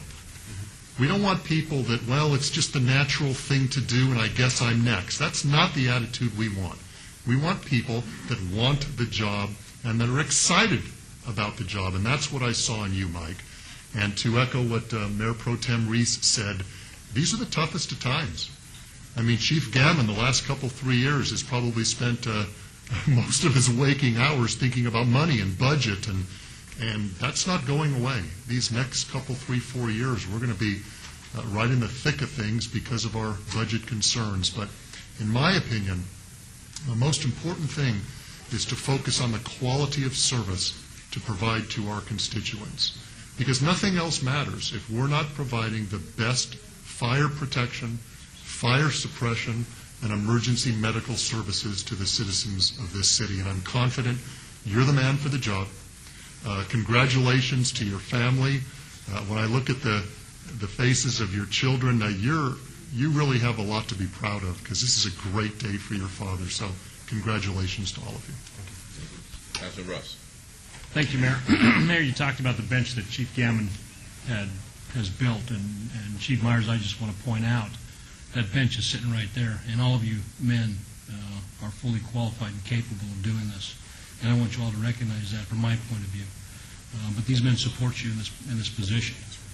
Chief Gammon, the city of Las Vegas, owes you and your family, because your father was on this fire department as well. And I think that's significant because you've dedicated your life and your career to the residents of this city. And I want you to know how much I personally appreciate that and wish you the best in your endeavors. And I still need coaching on golf, so I just want to point that out too. Chief Myers, I want to talk to your wife if I can. Lori, are you ready? Okay. Lori, you and I have known each other since we were kids pretty much. Are you ready for this? I think so. You support your husband in this position? Absolutely. I think that's significant as well. And Chief Myers, I did that on purpose because I want you to stay married, and that's an important thing. Yes, it is. Thank you. Because this is a tough calling. This is a challenging time, as the mayor has pointed out, and Councilman Wolfson as well. This isn't an easy task. And Betsy, I know this was not an easy decision. You and I have had many discussions about this as well. And again, Chief Gammon and the rest of your chiefs, thank you for all that you do for this city and for this department. I'm proud to serve with you, Chief Gammon. Looking forward to serving with you, Chief Myers. Thank you, sir. Thank you. Anyone else like to be heard at this time? Mr. Mayor, Councilwoman? I needed to ask a couple of questions. Usually we have an effective date. What is the effective date of this appointment? January 7th. January 7th. Correct. So we don't have two fire chiefs at the same time, but they're working together. I got that. So this is January 7th, and then I wanted to strongly clarify that I feel Mike Myers is an excellent candidate for fire chief, and I support his obtaining that position. I really respect you, Mike, and I've heard many wonderful things about you. I feel the city is fortunate to have you and others within our fire program that are so well qualified, and I know you will make an outstanding fire chief. I support you, and I concur with the previous comments of my fellow councilmen. I do, however, want to voice a concern with the process of selection, which is totally unrelated to you. And I don't want it to get entangled because it's unrelated to you. It is, however, very important as far as transparency and purity of selection is concerned. I believe quite strongly that qualifications for candidates should not be changed after the process for selection begins, after someone has resigned and then we're starting another search. I think that's extremely important because when that occurs, you give an impression that the integrity of the process is compromised. And I think it's very important that we, as members of a city council, make sure that that impression is never given as far as anybody. And I know that doesn't concern you. It concerns me because I just feel a strong responsibility up here. And I also want to congratulate you in your new position and want you to know that my feelings in that respect are not related to you or your abilities, but they are related to what we need to follow as council people. And I know that I will not vote ever again on any issue if or any person if the qualifications are changed after the process begins. Thank you. Okay. Anybody else at this time? Mayor Goodman? Yes, Councilman. Thank you. I also would like to echo the councilwoman's comments as well without going into detail. We've had those conversations, and I do support Chief Myers for your leadership prior to this vote that's about to take place today. So in advance, good luck to you, congratulations to you and your family, because this is most definitely going to be a family affair, because sitting in the top seat is not as easy as being behind the scenes. And I know that from experience myself, having been on staff prior to coming and sitting on the dais now. So we will have an opportunity to continue to grow and work together and get to know each other a little bit better. So for that, Mayor, I would like for us to move forward and allow these votes to drop so that this young man can get to work. Okay, well, I've got a comment that I have to make before we hear from you. I was 100% behind you, but having just been given some information, I'm beginning to waver on the confidence that I had in Chief Myers becoming the Director of Fire and Rescue. This is not true. No, stick around. This is part of his Wait a training. second. All I can tell you is, Chief Gammon, stick around, because we may need you.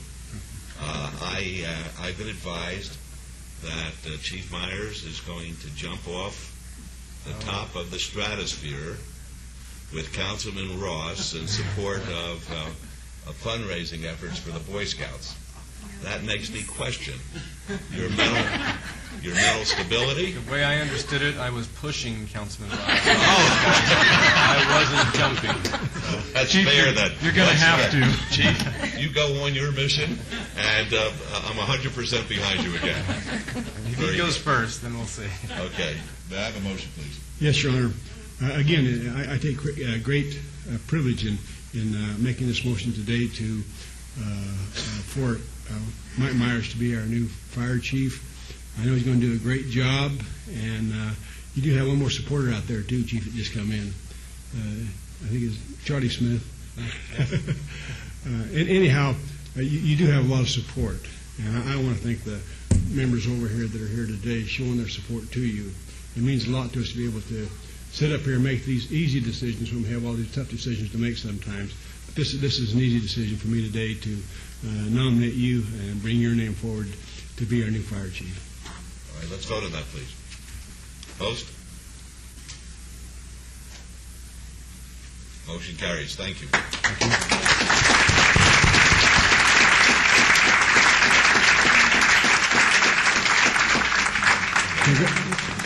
Congratulations, Poopy.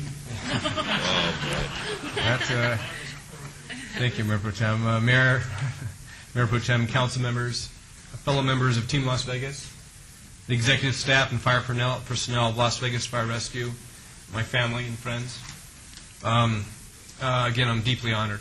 I am tremendously excited and at the same time very aware of the serious nature of the responsibilities I assume today.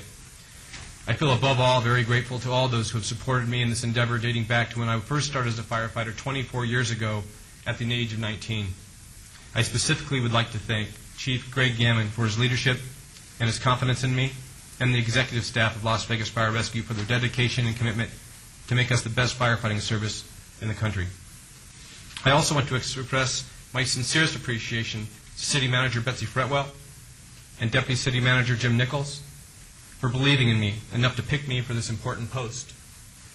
I would like to thank my wife for her continuous support, my children for their sacrifices they make as I seek greater and greater challenges, my mother and father who are watching from Texas on the internet. Thank you for believing in me, Mom and Dad. Again, I am deeply honored and find this an extraordinary privilege to be your fire chief. Thank you. Thank you. Very good.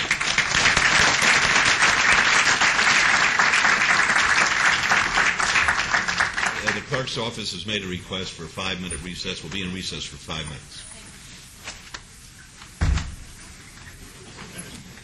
That was fun.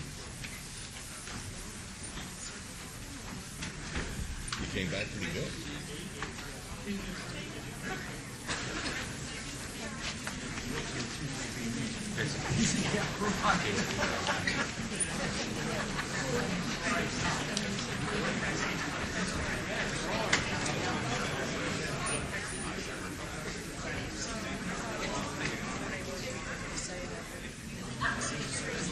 You are.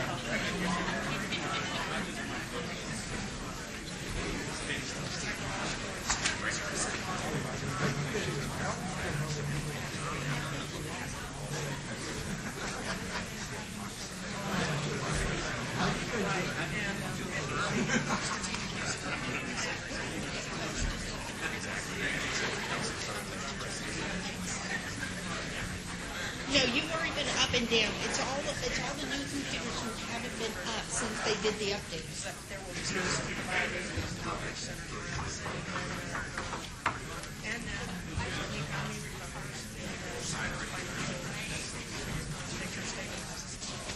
Okay, I'm there.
I'll let you know when they all get here.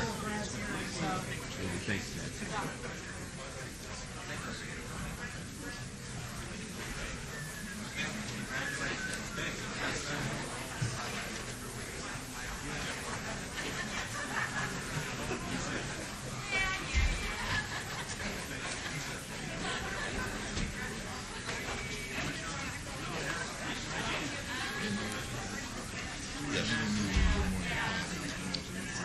Okay, just tell me when.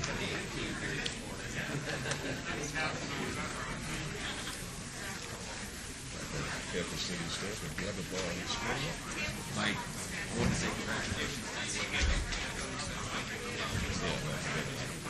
You know, my wife said, I think she's right.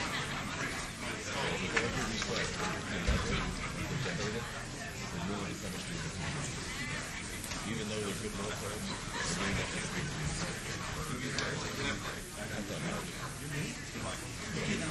Now, my son is the guy who's a senior.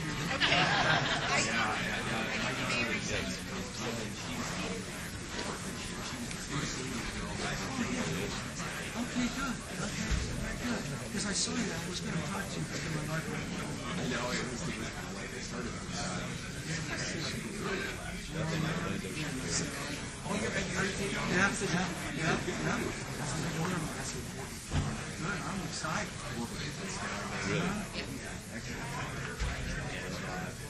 You just have a good dog. He's got a great smile. Yes, Orlando? I have an accounting minor and a finance major.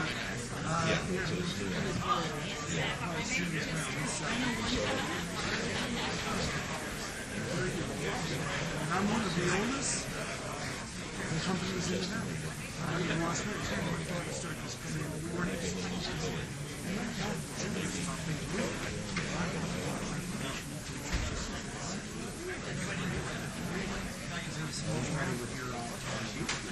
Yeah, we used to get on 10th and 1st at the time. Then we moved over to 6th and St. Louis. Now we're on 100.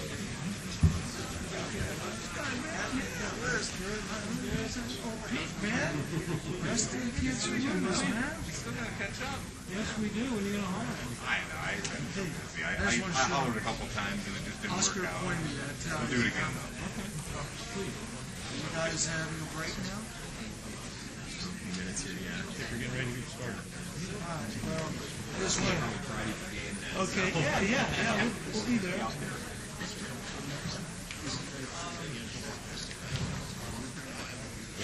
Just where's that train, man?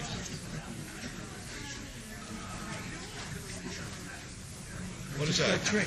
I'm going to be I've taken your audit, and I went over there to just meet with Red right now. Serious business.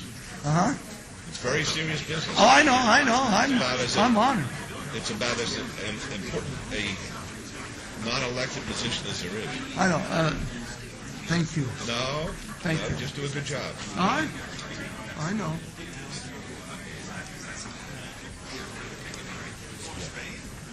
Yeah, Lisa, this time, I'll be there.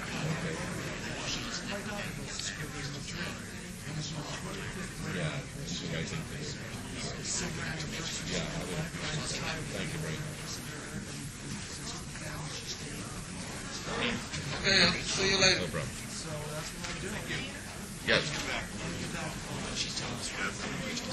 Oh, I'm sorry. Okay.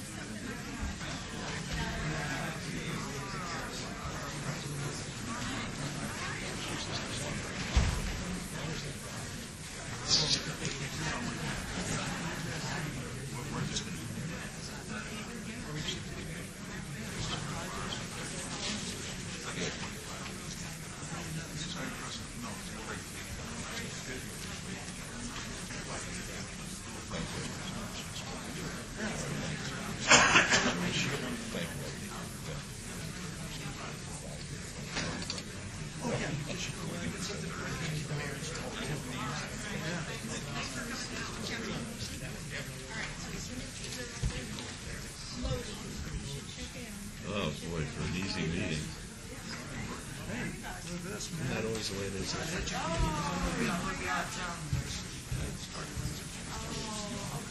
For the easiest of meetings.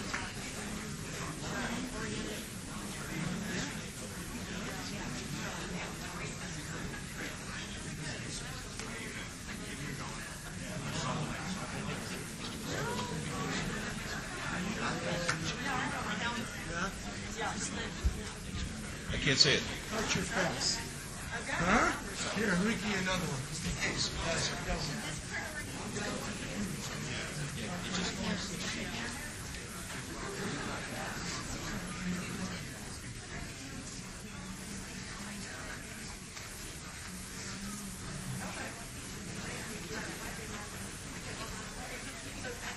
$20 Clark County Bar Association.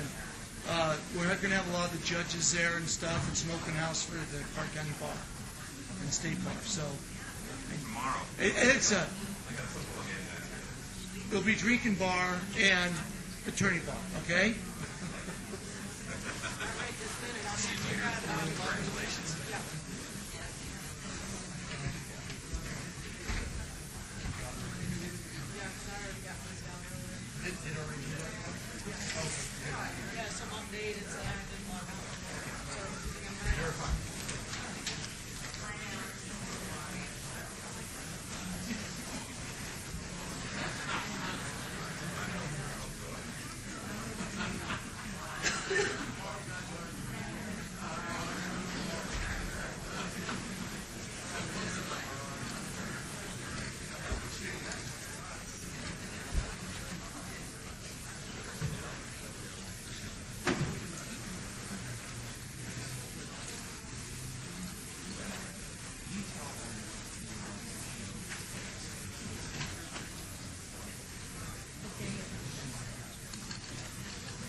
All right, folks, if you'll be kind enough to take your seats, we're going to resume our meeting. I'm advised that the computers are now in fine shape. Okay, we'll wait for the other council members to please join us up here.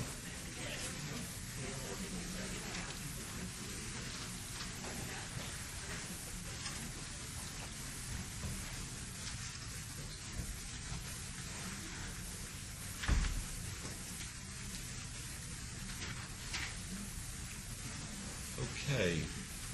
Let's see.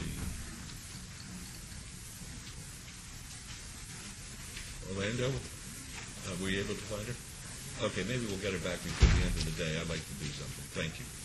All right, item 62, discussion and possible action regarding funding legal fees of Lewis and Roca to represent the City of Las Vegas in 2 Supreme Court appeals involving similar eminent domain matters pertaining to patent deed easement land restrictions for parcels owned by Cliff Shadows Professional Plaza, LLC, and Blue Waters Family Limited Partnership for the amount of $100,000, and these properties are in Ward 4. Mr. Jervik. Thank you, Your Honor. This item is in order, and we recommend approval. All right. Are there any comments or questions of Mr. Jervik? All right. May I have a motion, please?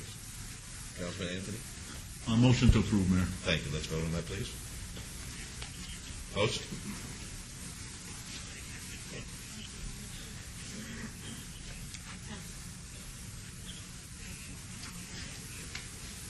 Motion carries. Thank you.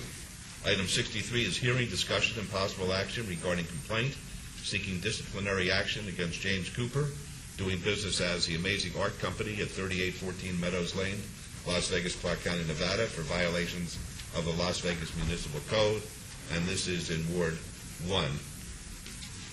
Mr. Byrne. Good morning, Your Honor. I believe Mr. Cooper's here. Mr. Cooper, why don't you come up?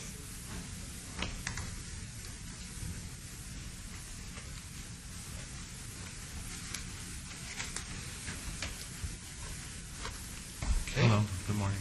Good morning. Mr. Byrne? Morning, Your Honor. I think before we begin the hearing, I spoke to Mr. Cooper last night, and he wants to request a continuance. I don't believe it's allowed under the code, but I would like to give him the opportunity to make his... All right, fine. The record should reflect that I'm going to make this a part of the record that I received just momentarily ago, a to whom it may concern request for a continuance in order for the gentleman to seek legal counsel, and I'll make that part of the record. Madam Clerk? Cooper? You want to be heard on that issue?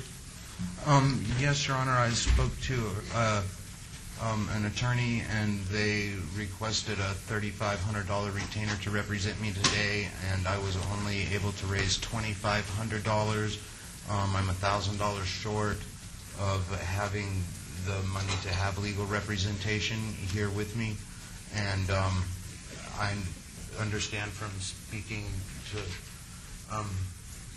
the attorney yesterday, that the next city council hearing is on the 20th, and that would be 63 days since the complaint had been filed, which is 3 days over the limit. And I would like to ask if I could have a continuance until the 20th, because I will be able to have an attorney if it is continued until the next city council hearing. All right. What is your position, Mr. Byrne? Your Honor, the ordinance is mandatory in this case. The hearing can't be more than 60 days after the approval of the complaint. That would be past the time limit allowed by the ordinance. Let me ask you this. Can a party waive No, Your Honor. 60-day requirement? We have looked this up in the past, and it is jurisdictional. The only way for a continuance to be granted in this case would be for the council to have a special meeting within that 60-day time frame. If we go over it, and this gentleman were to get different counsel on appeal, he might argue ineffective assistance of counsel, he might argue the jurisdictional aspect of it.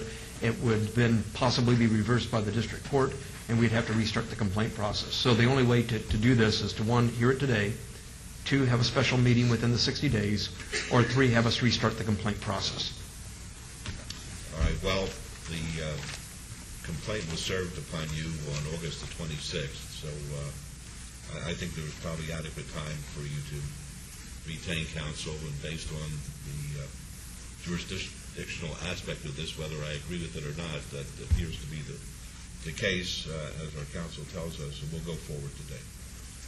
Mr. Burr? Yes, Your Honor. Prior to beginning the hearing, I have a set of exhibits I'd like to give to the clerk and have introduced into evidence. Do you want to be heard? No. Well, that's okay. Do you want to? Maybe the others agree with me. I don't have a problem. Councilor Wilson would like to be heard on this. Thank you.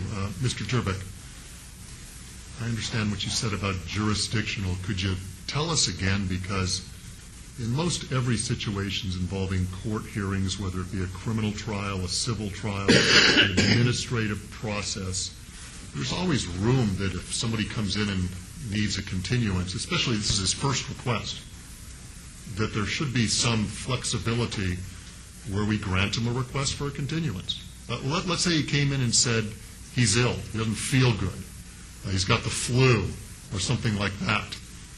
Under what you're advising us, we couldn't give him a continuance. And he's not asking for 3 or 4 months, he's asking for basically 30 days, which puts us 3 days over the 60-day rule. So I guess my question is there any room for a little flexibility under these circumstances? Unfortunately, the flexibility, it comes into the fact that it's your code and you can change it. But the way it is written right now, there is no flexibility. We'll be more than happy to entertain an amendment if you want to change it in the future. We've discussed it with council members in the past. I don't know if you were on the council the last time this came up, but it's been an issue now for many, many years since we've been doing these disciplinary complaints. Again, since it's your code, it can be adjusted, but because it hasn't been adjusted, because of the way the language is phrased, there just isn't any wiggle room here other than have the hearing. Certainly we couldn't adjust the code now. That's correct. Okay. My next question would be, is what would be the ramifications if this council were to decide to give him his request for continuance and the new date put us at that 63rd day? Give me a scenario. We come back on the date in question, which is 3 days past the 60 days. We have a hearing. He wins. Could we appeal because we violated the jurisdictional rule? Or scenario number 2, he loses. What are the potential scenarios? Yeah, I don't know. I would urge this, though, so that we don't get into the uncertain. If there's a desire to give the gentleman a continuance, there is a method to do that, and that is just to simply allow this date to expire today, and we'll refile the complaint at the next council meeting, starting a whole new 60-day cycle. That'll give him plenty of time to get an attorney. Okay, so there are methods. There's a method to do it. Okay. Yeah, well, I appreciate that, but I'm going to let the ruling stand because if that's the way to do it, we have a history here, and I think that would be putting us in a bad position, to be quite frank with you. I believe the man's entitled to counsel, but I think that he certainly had enough time to retain somebody, so we're going to go forward. And if I can put on the record, too, Your Honor, and I know that as a philosophical matter we may disagree, but as a legal matter, there is no right to legal counsel at these hearings. No, and I understand that, but if he wants a lawyer, ordinarily, my tendency would be get a lawyer, and we're happy to hear from the lawyer, and he said he doesn't know what the rules are in the motion that he filed or the request he filed, and I hate to see a person having a property right, whatever it is, as far as a license is concerned, not to have adequate representation. But under the circumstances and the history here, I feel that we should go forward today, and I'm not prepared to put it off for another 60 days. May I say something? Sure.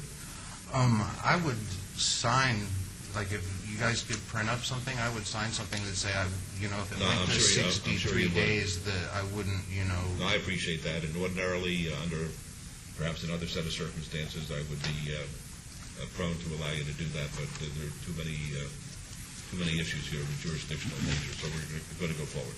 Thank you, Your Honor. Mayor Gillen? Yes.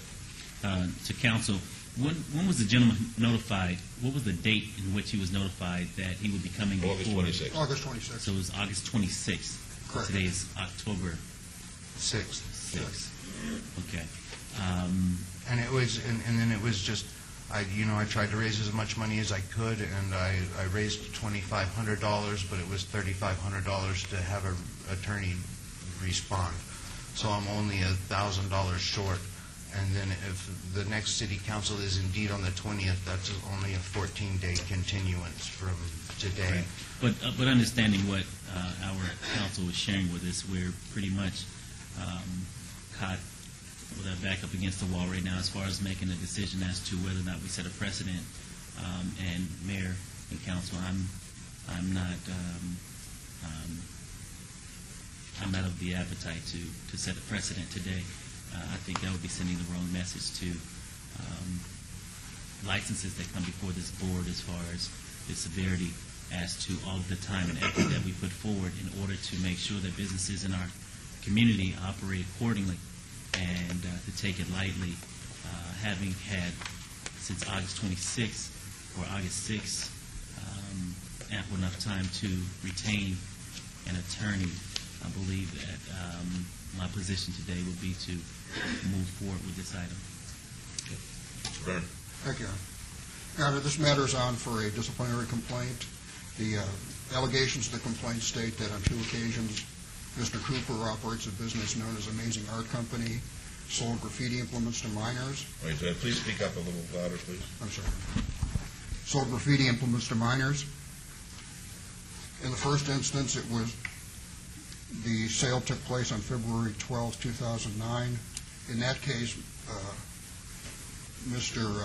Cooper was found guilty in a municipal court proceeding and sentenced to probation. Legally, that violation is established. The second violation occurred on June 17th of 2010. In this case, Mr. Cooper was served with a complaint on August 26th of 2010. He had until September 15th to submit a written answer. He hasn't done that. Pursuant to the code, the factual allegations of the complaint are deemed admitted. Additionally, I've submitted to both the counsel, the clerk, and Mr. Cooper documentary evidence establishing each of the 2 offenses. So I believe this matter is actually, based on the code, the failure to answer is concluded factually, and it's a question of whether Mr. Cooper has any justification for the violations to affect the penalty. Mr. Byrne, you may be right, but I'm not going to accept that. The gentleman, by appearing here, is saying that he wants to contest it. He's entitled to that as far as I'm concerned. Had he had an attorney, the attorney would have responded for him. He indicates that he isn't skilled with the legal procedures. So I tell you to put your evidence on, and then he can rebut it. Okay. Your Honor, to a certain extent, I offered the exhibits and evidence. Have they been accepted? If you've offered them, they are admitted to evidence, yes. Thank you, Your Honor. Then I would call the first witness as Detective Bill Schoen. Very good. Detective? Your Honor, as a predicate, the Metro detectives have requested that their faces not be shown on camera. That's not a problem. As I understand it, they are trying to protect their anonymity, and the record will reflect that the detective has responded to his name and will be permitted to testify without the camera facing. Okay. Detective Schoen, could you identify yourself? Yes, my name is Detective William Schoen, S-C-H-O-E-N. I'm with the Las Vegas Metropolitan Police Department Special Investigations Section. Were you present at a Amazing Art Company on August 17, 2010? I was present on June 17, 2010. I'm sorry, I misread the date. June 17th? Yes, sir. And what was the purpose of your presence there at that time? The purpose there was to conduct a covert compliance check utilizing an underage decoy to see if Mr. Cooper would or would not sell restricted items, those being graffiti implements, to a minor. And did you verify the age of the decoy? I did, through a Nevada state-issued ID. And what was his date of birth? It was January 12th of 1993. So he was 17 years old at the time? Yes, sir. Was he provided with any currency? Yes, he was. And how much was that? I believe $60 in the form of 3 $20 bills. Did the decoy enter the premises of Amazing Art? He did. Did he subsequently leave the premises? Yes. Did he have anything in his possession at the time? He did. And what were they? I believe 4 cans of spray paint, multiple spray can tips, and some stickers. Did he have any currency in his possession at the time he returned? He did. He had the remainder of the currency. The purchase did not it didn't add up to what I gave him, and I think I told you $60. I meant $40. I apologize for that. Did he return $8 and change? He did. Did you subsequently enter the premises of the Mason Yard? Yes. Did you speak to Mr. Cooper? Yes. Did he make any statements about the sale of the product to this individual? He did. Did he admit that he'd sold the spray paint? Yes. Did you speak to the minor also after he'd left the store? Yes. It's sort of like a whispering between the two of us. Speak up, please. Maybe I'm getting old, I don't know, but I can't hear anything. Okay, I'm sorry. Sorry about that. Thank you. Thank you, Councilman. Did you speak to the minor after he left the premises? I did. Did he relate to you his conversation with Mr. Cooper? Yes. And what did he relate to you? He said that Mr. Cooper did not ask him for identification or ask him how old he was.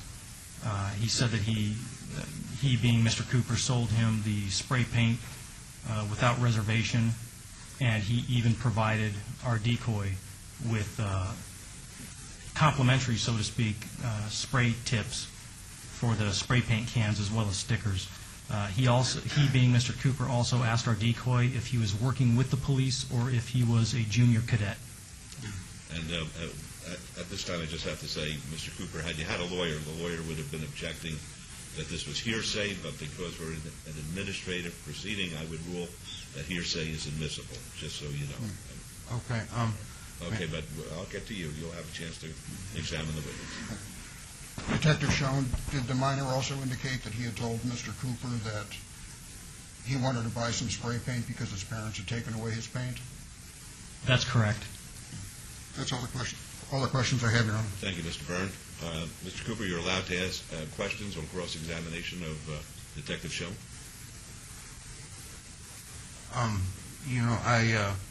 I really don't know exactly what to ask or how to word it.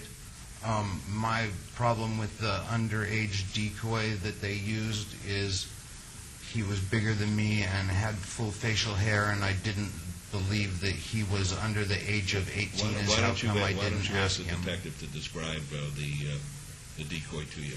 I have a photo of him, but I don't know if we're allowed to use it because he's a minor. You could show it to the detective and ask him whether this is the person to whom he was referring. Yeah. Sure.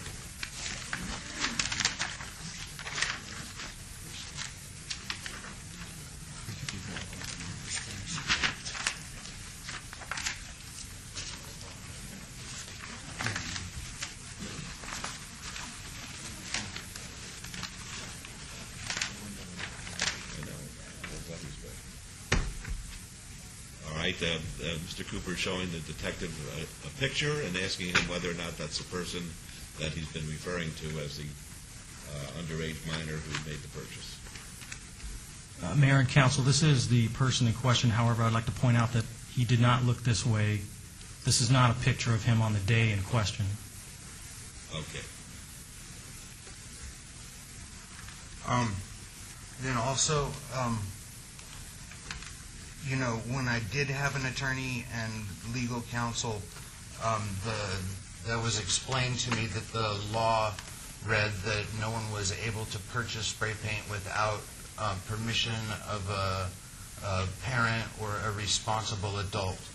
And then it would be my feeling that if he was working with the police department, that his parents did give him permission to work with the police. Why don't you do this? Why don't you ask the detective whether or not he knew whether or not this young man's parents were aware of the fact that he was assisting the police? Were the young man's parents aware that he was assisting the police? Yes. So then it would... Right, then you'll save that for your argument, okay? You asked the pertinent question, and you'll have a chance to tell us why you think it's important that that fact be established. No, later. Oh, do you have any other questions of the detective? So far, you're doing pretty good. The only other question that I would have of the detective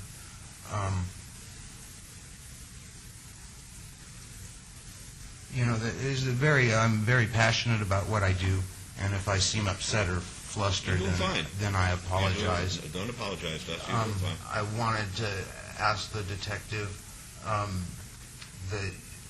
so they did in turn, the police gave him permission to buy product at the store, and the parents gave him permission to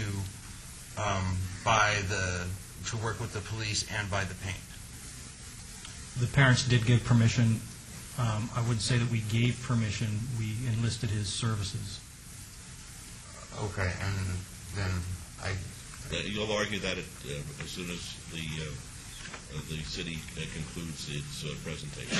Okay, and then I didn't know if you guys wanted to see the picture of the guy that bought the paint or not. Would the city council like this? Not necessarily, because the state of the record at this point is that the detective says that it does not appear to be the same physical condition as it was on the day that the purchase was made. Have any other questions? No, I don't believe that I... Okay, thank you. Your next witness, Mr. Brown. I have one question on All right. Detective Schoen, was the undercover decoy's parents present at the time of the purchase? No. Thank you. That's all I have. Okay. Next witness, please. Mayor Goodman, may I ask our legal counsel a legal question, please? Certainly. That'll be Mr. Jervik. Yes, Mr. Jervik. If Mr. Cooper had a good faith belief that the person he sold this paint to was 18 years of age or older, is that a defense to this offense? I don't think good faith belief is the standard here. Let me read to you the code exactly. It says, no person other than a responsible adult shall sell, exchange, give, loan, or in any way furnish a graffiti implement to any minor without the consent of the minor's responsible adult.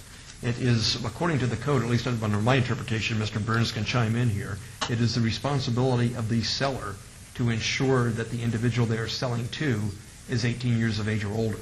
If it were merely good faith, and that were the standard based on how somebody appeared, we'd have a very subjective standard that I think would be very vague and ambiguous, be subject to how old do you think somebody is? Everybody could differ on that. Does facial hair determine it? Does baldness determine it? Does height, does size determine it? I think the code is blunt. It's actually knowing that the person is over 18 years of age, and it's their responsibility to ID them to check it. That's my interpretation. That's correct. It would be similar to offenses dealing with alcohol, cigarettes, gaming. It's on the licensee to make sure the person's the appropriate age. All right. Your next witness, please. My next witness is Detective DeShooter.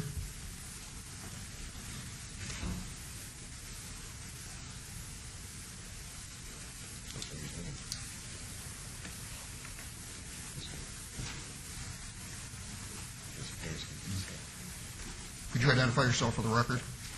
Yes, Detective John DeShutter with Metro Police. First name is John.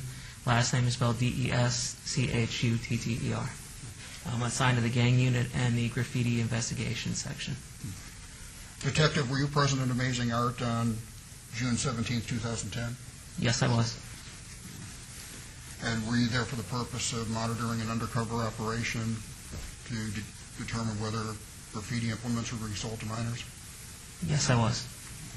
What date was that again, Counsel? June 17th, 2010. That's the same incident that Detective Schoen? This is the same incident. Okay, fine. Did you enter the store at any time that day? Yes, I did. I entered after the decoy had left. Did you engage in conversation with Mr. Cooper? Yes, I did. And could you describe that conversation? Had a conversation with Mr. Cooper as I was the officer in charge of issuing the citation. I let him know that he was in violation of city code for furnishing graffiti implements to minors. He stated he didn't check for ID or ask his age, and that he was selling paint because he needed to make rent by the end of that day. Did you observe the signage in the store?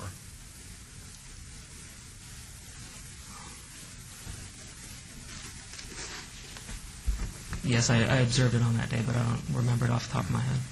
Was there signage on the display cases indicating that no sales to anyone under 18 without an ID was required? I can't say that I remember that off the top of my head. I'd like to show you a photograph. What exhibit is that? This is part of exhibit number 9.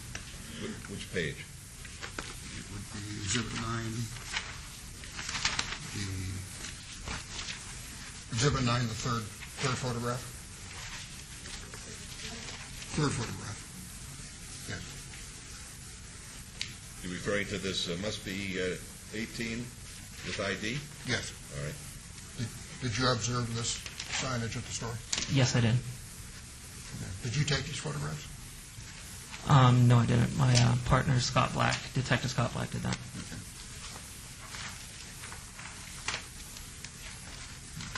That's all I have, Your Honor. All right. Mr. Cooper, you have any questions of the officer? Yes, I would. Did we speak prior to the raid on the store, the sting operation on the store? What was the date of that? I don't know exactly the date, but I had spoken to Detective DeShutter concerning our legal wall. I procure, curate, and run a legal wall so that the people have something to paint on that is not illegal and not vandalism and actually produces works of art. And then I don't know at what time I'm supposed to submit my evidence. As soon as Mr. Berners through putting his evidence on. Okay, and then I wanted.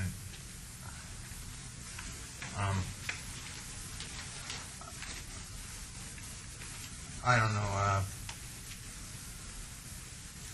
know. When I explained to you the economical situation of my situation that day, could you understand or see why I would be in such imperative need to make the money that I had to make? I really don't know how to answer that. If you're asking that, I understand that you broke the law and you want me to say it's okay. That's beyond me to give you permission to do anything like that. No, I wasn't. It was in the day in question. My landlord had come by it. Well, no, that's for a different time. Okay, I'm sorry. Ask if you have any other questions for the officer. This is the time to ask them. Do you feel that my business has contributed to the Las Vegas art movement and the art district and the overall advancement of art in Las Vegas? Your Honor, I'm not sure that that's a question this witness is capable of He can answering. give his opinion. Well, I don't really know how to answer this. I would say he does participate with the legal wall downtown, participates with known artists, but he also has been caught furnishing illegal graffiti to the underage people who are the ones who do the most costly graffiti damage. Last estimate, $30 million in Nevada as of 2008. So I don't know how else to answer your question, sir. Oh, you answered it. Okay. You stuck with your answer. May I? Yep.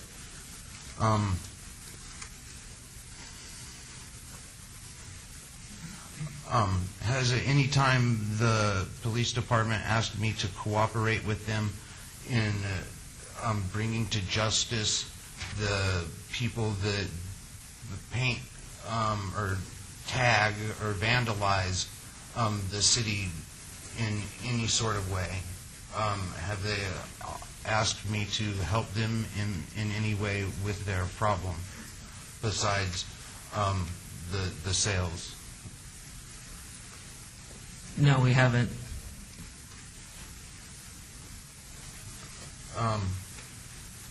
And then I don't know when, I'm supposed to say what I'm supposed to say, When as I said, when Mr. Byrne is through with his witnesses, and you're through asking him questions, and Mr. Byrne says that the city rests, then you'll have your opportunity to say whatever you want to say. Not it. Well, I went a little too far there to present your defense. Other than that, I really have no questions. Okay. Any other questions, Mr. Byrne? No, Your Honor, the city rests. Any other witness? No, Your Honor. So, the city rests. City rests, all right.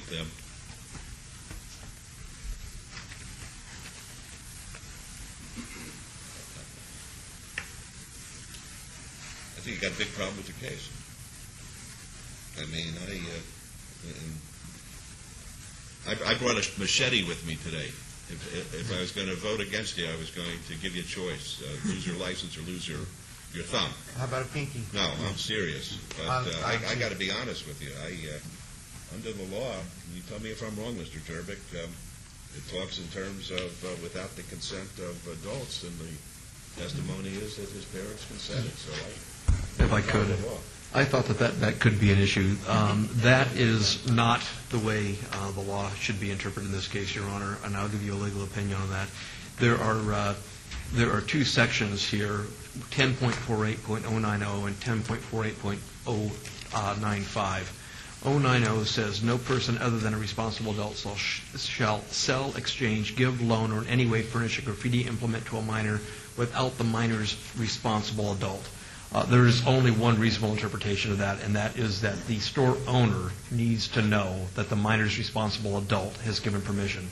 That's why kids can go into Home Depot with their parents and buy spray paint.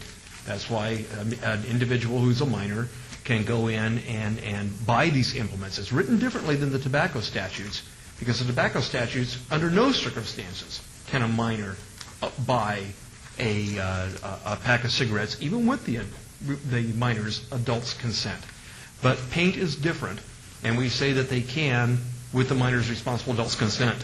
The next section talks about the minor shall have in his possession a graffiti implement without the permission or consent of the minor's responsible adult. Same thing. If we catch a minor with it, we need to know that their parent has given permission.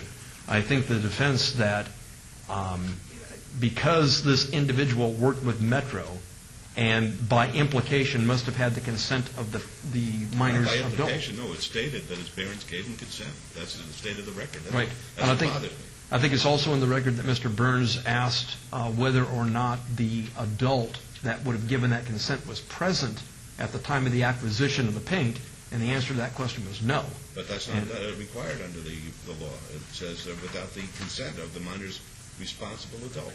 Well, that's a plain language. I know what I'd like to do for people who are engaged in graffiti that costs us millions of dollars a year, but I also want to follow the law. That's where I am right now. I'm sorry. I'm giving you my opinion. Okay. Right, I'm going to take the vote. Right. And then if I lose the vote, we'll go on with the defense. I'm going to move that the complaint be dismissed. Well, Sure, but you can vote against it, too. That's fine. I know. I think before we get into it, Councilwoman, I would just like to make a point of order here. We're not, at this point in time, debating the merits of whether the individual is liable or not liable for the complaint. It's a technicality that the mayor has raised. He's making a motion to dismiss based on the fact that he believes that under the law, without even going into the facts, under the law, there could not have possibly been a violation of the statute. Is that correct, Mayor? That is correct. I think that that's the only issue right now. Of course, he didn't know if the parent said or not because he never even asked. Right. And I would think that he should have asked. Fine. Well, I made a motion, and let's vote on that. Yes or no? Calling for the motion. Opposed? Mayor, prior to the motion. Yes. If you just restate the motion, just so that I'm clear. Basically, I'm saying that I don't believe that the city has carried its burden of proof because of the fact that the record to me is uncontradicted as far as parental consent, and that would be one of the requirements. And I'm saying that the city hasn't met its burden, therefore I'm moving to dismiss. If you disagree with me, then you should vote no. If you agree with me, you should vote yes. Thank you. Very good. And my feelings aren't going to be hurt. All right, please vote. Opposed? Okay. Motion loses. Mr. I got to make a comment here. You see who the attorneys are, and you see who the other people just live out in the neighborhoods and see what goes on. No, wait here, Councilman, and I appreciate that, but I haven't sat in the courtroom, so I don't understand, all this legal that we go through each and every time we have items like this to come before us. And I've always appreciated the questions that you guys ask. I do, and I have, and I still do. I just feel like this here, I want to see what happens, because I feel like that the people I have seen, and I've seen one person, he had a spray can, and he acted like he had sprayed before. If I could have caught him, I'd have probably killed him, and I'd probably been in jail. That made me that mad. And I've been fighting this graffiti issue for 16 years. And all I've seen it do is go from bad to worse to worse to worse. And it's just getting that way. And I hate to see anything happen on a technicality that I could probably vote yes, or I could have voted no. But I wanted to vote no because I want to go ahead and hear this. I want to hear what this young man has to say in his own defense, so that I can make, to me, a decision, which I think will maybe benefit other people from going out there and trying to sell this graffiti paint and showing them how to do it. That's what bothers me. Okay. Thank you. Thank you. All right, Mr. Cooper, your turn to either call witnesses or to make an argument to convince the council that you didn't do anything wrong. I didn't. You have any witnesses? I don't have any witnesses. I thought I was going to make the money to have legal counsel, and okay. Do you want to testify now? I'll put you under oath if you want to testify, or you can just say I want to make an argument to appeal to the council. Well, I personally would like to testify. Fine. As to. We'll let you testify then. Are you going to tell the truth? Yes. Okay, then testify, please. I'm not going to swear. As far as the sales to the minor goes, I really didn't think that he was under 18. What he has said to me when he asked for paint, that he wanted something to really make your eyes bleed, was almost enough for me to refuse service to him at that time.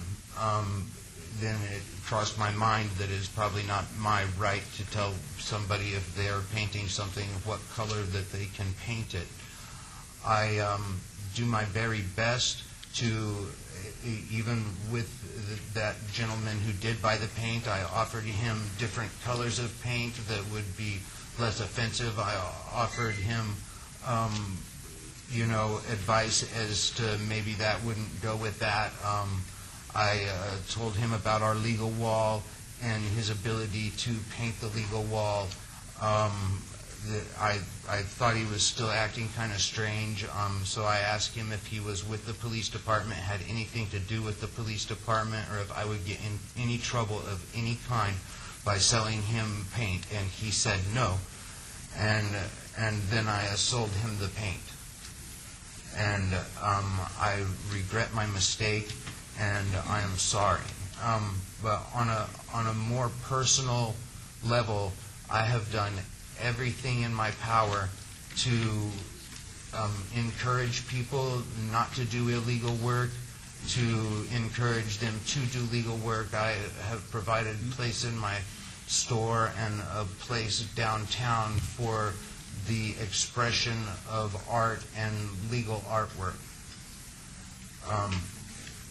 And other than that, I collected pictures of 170 different legal artworks that I have produced for Las Vegas, and for the art district and for Ed Fountain Park and various other things. And it is my every intention to make Las Vegas a more beautiful place.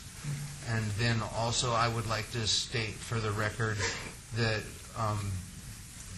the police detectives have never asked me to cooperate with them in removing or helping them remove people that vandalize city property.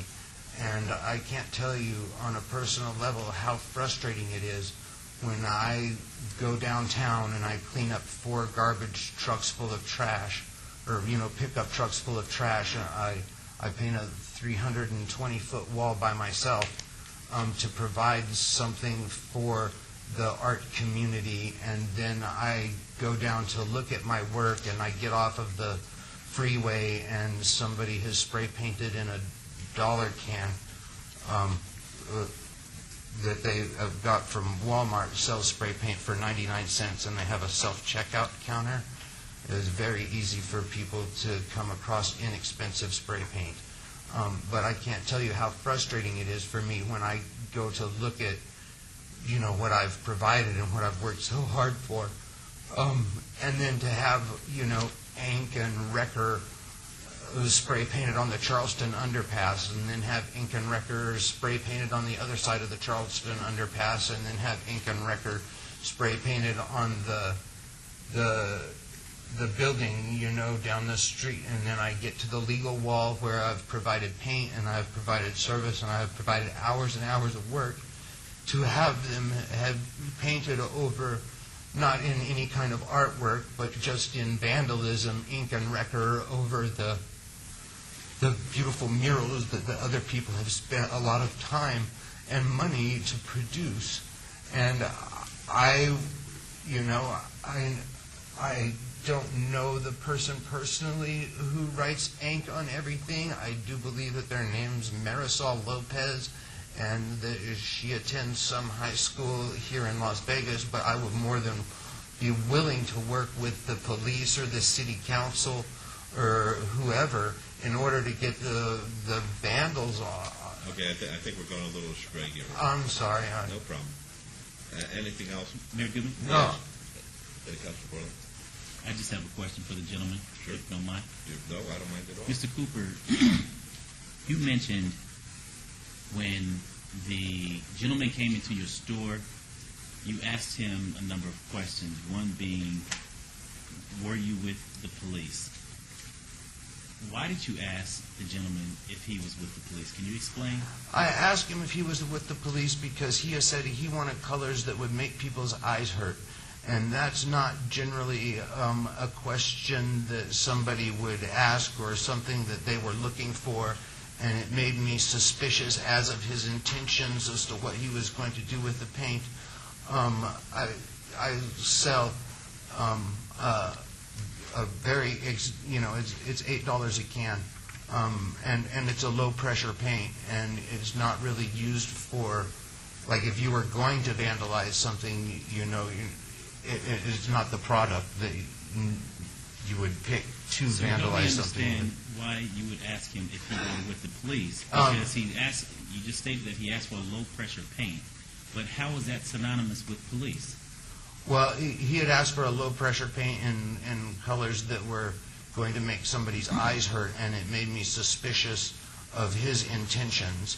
So I asked him, being as I had already been in trouble once, I asked him if he was with the police, working with the police, or if I would get in any trouble of any kind by selling him spray paint, because I'm desperately trying to stay out of trouble. So let me just stop you there. So if you felt the hair on the back of your neck go up or a question mark come up in your mind as to whatever reason he asked for the low-pressure paint, and that being synonymous with police, and you were concerned about selling him this paint, then why did you move forward to sell him the paint versus not sell him the paint? About an hour before the gentleman came to buy the paint, my landlord had stopped by my store as the offense did happen on the 17th. I had been served with a 5-day notice on the 6th. The landlord was gracious enough to let me go until the 17th without posting an eviction notice.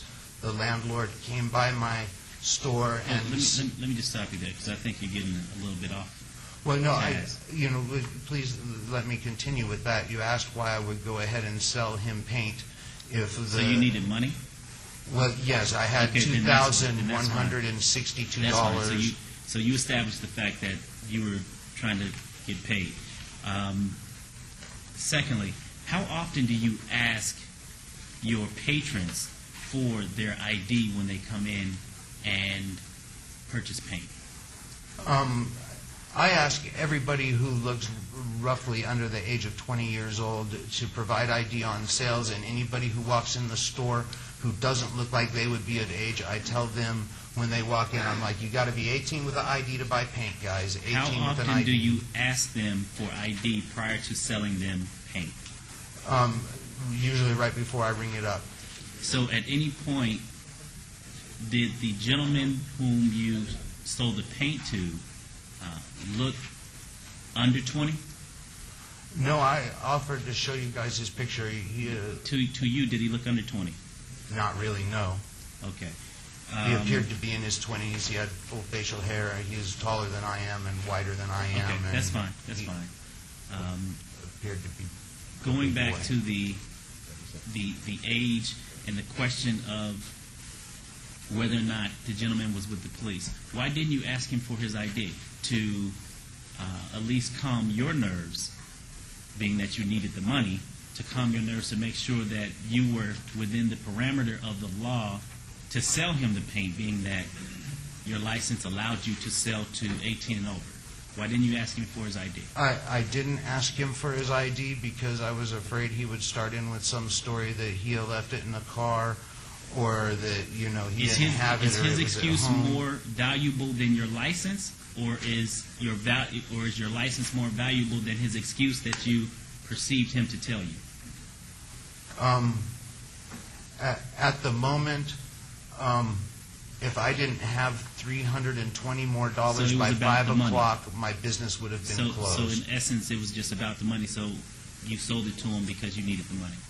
I tried to make sure that I would not get in any trouble. He looked over age to me, and then I did sell him the paint because I needed $320 more by 5 o'clock, or my business was closed. Okay. And I have worked Mayor, 6 years. Thank you so very much. Very good. Councilor Wilson, you have a question? Thank you, Mayor. Thank you. Mr. Cooper, I'm going to ask you this. I think you already know the answer. Are you aware of the millions of dollars that governments waste in graffiti abatement? Yes, I am, sir. Do you know how straining that is on government budgets today? Yes, I am. Then please answer for this council and myself, why on earth are you in the business of selling graffiti stuff, nozzles, tips, paint? I mean, why are you in that business? I appreciate you're artistic and you have probably tremendous abilities. We do have an arts district, and I'm glad you mentioned that. Do you have oil paint in your shop? Do you have clay in your shop? Do you have canvases in your shop? Yes, we do have canvases, we have pastels, we have watercolors, we have drawing books, we have marker sets, we have a lot of other things that aren't related to graffiti. I am challenged, however, looking at the photos in the backup from the investigation of your store. I don't see any of that. What I see are instruments to deface and destruct people's property throughout this valley. That's what I see. It was my feeling from looking at the photos. I received a copy of the photos last night at 5 o'clock, and it was my feeling that the police really, when they took the photos, didn't take pictures. They didn't take any pictures of the art. They didn't take any pictures of the legal stuff. They took pictures of my back storeroom. They took pictures of underneath my counter by my trash can, and didn't take any pictures of the legal thing, the regular art supplies and the legal artwork that I have hanging in my store in an effort to make me look bad in front of you guys. Thank you. Then, I had I tried to provide photos today, but was unable to, of of those things, but, if I would have been granted a later court hearing, all of the photos would have been included, because I run a very nice store. When you walk into my store, it looks nice, it's kept clean. I really try to provide something for Las Vegas that other people don't really Mayor, if I may provide. again. Mr. Cooper, I appreciate you being a small business owner, and we as local governments are doing everything we can to help our small business owners. That's what's going to help our economy. That's what's going to help us get back on track economically. I am challenged, however, by you even having to be here today. You shouldn't even be here. If you're a legitimate business, doing legitimate things in this community, you would be here. And I'm challenged, and all of us are as council members, of the money we spend on fixing all these tags, all this graffiti throughout Southern Nevada. And it bothers me deeply that we waste taxpayer money on something we don't have to. And it bothers me that you have a store where I can go buy that stuff, and you probably would teach me how to use it.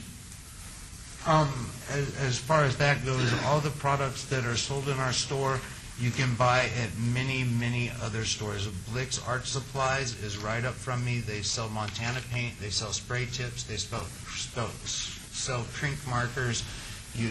Walmart sells dollar cans.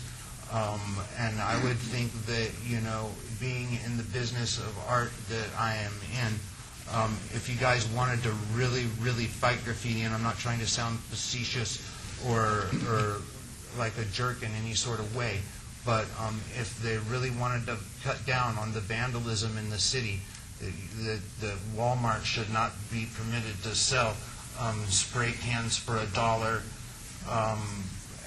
and then they're just far too easy for the people to steal.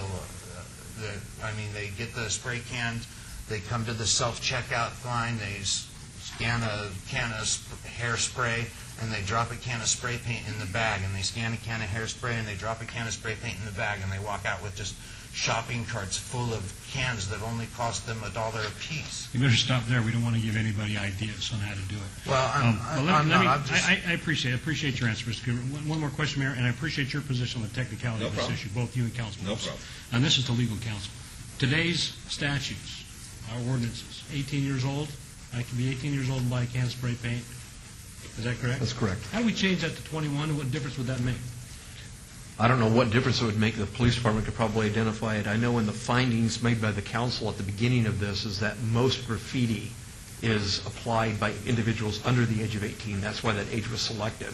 And I suppose if you could show a record that most is applied by people under the age of 21, you could probably raise that age. But I know that there are a number of moving components to the statute, but I know that the findings that went into selecting the age 18 were finding that most graffiti was applied by individuals under the age of 18. Isn't that interesting? You can be 18 and go serve your country, but I brought up that you can't be 18 and buy paint. Isn't that amazing? What kind of society and city do we live in? I don't know. I think you can't buy a martini either. You can buy paint. Let me make that clear. You can, if you're under 18, you can't. 18 or over, you can. But I guess your question was, could you move it from 18 to 21? That would depend on the record that you could establish. That's been Anthony.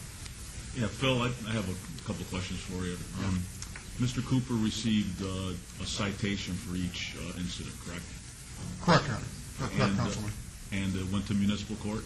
On the earlier incident from 2009, it went to municipal court, and he was entered into a plea agreement, so he was found guilty. And he was found guilty on the first incident. What about the second incident? The second is still pending. Okay, thanks. All right. Any other questions to the council? All right, then, Councilwoman. I just wanted to follow up on what Starvis said, and that is, was he found guilty? Are you sure? My counsel next to me is saying he wasn't found guilty. He entered a plea, and he's currently on probation for that offense. And so he entered a guilty plea? He submitted on the record, and he's currently on probation. Well, submit on the record is different than being found guilty, and that's, I'm looking, with your permission, Councilwoman and Mayor, I'm looking at the backup right here in the court minutes on citation C074607-9A, violation description graffiti implements with intent to vandalize. On January 25th of 2010, there was a submittal. Now, unless I'm wrong, Mr. Jervik, that's not a guilty plea. He's not found, excuse me, that's not an adjudication. He wasn't found guilty. The adjudication, I think, occurs at the end, but I need to have Mr. Burns correct the record. It depends on what the probation is. I know that, and I appreciate your point, and I think we need to make this clear. Just because he did not contest the facts does not necessarily mean he pled guilty. And the probation may have at the end of it a condition that would allow it to be dismissed. I need to make that clear for the record. Mr. Burns, do you know the conditions of the probation and whether or not this is... Right here, it says suspended sentence 1 year, dismiss case upon completion. So there's no guilty finding on this. And he also forfeited his bail at that time, too. Well, Mr. Burns, you and I can debate this a lot, but I'll bet you $1,000 right now on this one I'm right. I would advise the council... Let me He just hasn't say- been found guilty of this charge. Right. I would advise the council, and I think Councilman Wilson is right on this point, that at the end of the case, if he has not failed probation already and something has happened, if he is still on probation, and if the condition is if he passes it, he will get a dismissal of the case, then there is not a final adjudication yet. So right now, I would urge you just to consider the fact that there was a charge in municipal court for which, and the facts speak for themselves, he did not challenge the record, submitted to probation with the condition it may be dismissed. Consider that and only that. Real quickly, he may very well be found guilty, but he hasn't been found guilty yet. All right. All right, I'm not done. Oh, okay. The lawyer took over here. To me, the important thing is that if you were found guilty or not, you did sell a second time and were cited for selling earlier in February to a minor, right? Yes, I was cited both times. Cited for selling to a minor, and then there was a plea agreement that all these lawyers understand all that, but you were cited, you did sell to a minor at that time. And the other thing I wanted to say that, along with what Councilman Barlow said, it can't just be that you need money and that's why you don't do due diligence. In other words, you're saying you didn't ask this man because you were concerned about you needed money in order to be able to pay your landlord in a few hours. And I'm saying that's really not a reason or an excuse for not following the due diligence that's needed as far as the age of the buyer is concerned. Just as a matter of record, I would like to say that I asked Jace to look up the amount of monies that it did cost us. It's $30 million that it costs the Southern Nevada public entities as well as the businesses for graffiti. That's the amount of cost for correction of graffiti. I also would like to point out, which probably doesn't mean anything to the lawyers, I know that area well. I live near there. And I will tell you, we had a large burst of graffiti in that area, and it lasted several months. And then all of a sudden, we weren't seeing it. I mean, we had seen it on the palm trees, on the utilities, up Alta, which is a special SID. And we had difficulty being able to control that. Well, all of a sudden, it stopped. I mean, it was covered, it didn't come again. It was a dribble, if anything, as far as the graffiti. And it wasn't until later that I found out that at that same time, that was when this store and this gentleman here was told that he could no longer be selling it at his store. So it wasn't coming out of there, which I thought was of interest. May mean nothing to the lawyers, but I thought it was of interest. What I am pointedly going to ask is this, if I could, Mr. Jervik. Does the law require the parents to give permission to the underage child, or require that permission be given to the seller? And that might be a strange question, but that's what I would ask. I think that is the seminal question. It goes right to the heart of the mayor's motion to dismiss. I believe that the adult has to consent to the purchase in front of the seller. The seller has to know that the parent or guardian has consented to the minor's acquisition of the product. Well, that was my understanding of it before, but I wanted to check on that. Okay, that's my last question. Very good. Are there any other questions? All right, I don't think there's a need. Oh, sorry, Councilor Brother. No, I was going to say I don't believe there's a need for any further argument. I think we've heard everything, and I was going to ask the Councilwoman for a motion. Could I rebut to Ms. Tarkanian's statement? Or not rebut, but may I say, I live in the area also, and I work in the area, and I had noticed the increase in graffiti, and the reason, my belief is that the graffiti problem diminished and then turned almost into a trickle is because we opened the legal wall, and people were legally allowed to paint, and then I put up probably 30 canvases in the store and told people that they could write or paint on those, and then I ran a, I guess it's 30-foot banner down the side wall inside the store and told people that if they wanted to paint or write that they could write there. So then the graffiti that was on the street and in the area, then I absorbed it. I mean, literally, my store absorbed it. I don't know if you're aware that we have other places where you can do the graffiti type, what we call urban art. And we have other places. It isn't just downtown. We even will have under the Tenaya underpass eventually a spot where we will have the urban art. And we have had the murals. Now, our experience has been with the murals that when we put the murals on, they're not graffiti. The only place we ever had any was right behind Mirabelli, and we've had about 10 murals placed up in different places. So I don't know what happened there. All I know is, I'm telling you, I don't know the timing of what you did. I just know the timing of what I'm aware. I feel very strongly about this, and I must say that I will move to have action taken. How do I word this? To have the license removed. All right, Councilman, did you want to be heard before we take the vote? No, Mayor, I will be following Councilwoman Tarkanian's recommendation. Okay, very good. All right, you heard the motion. Let's vote, please. Opposed?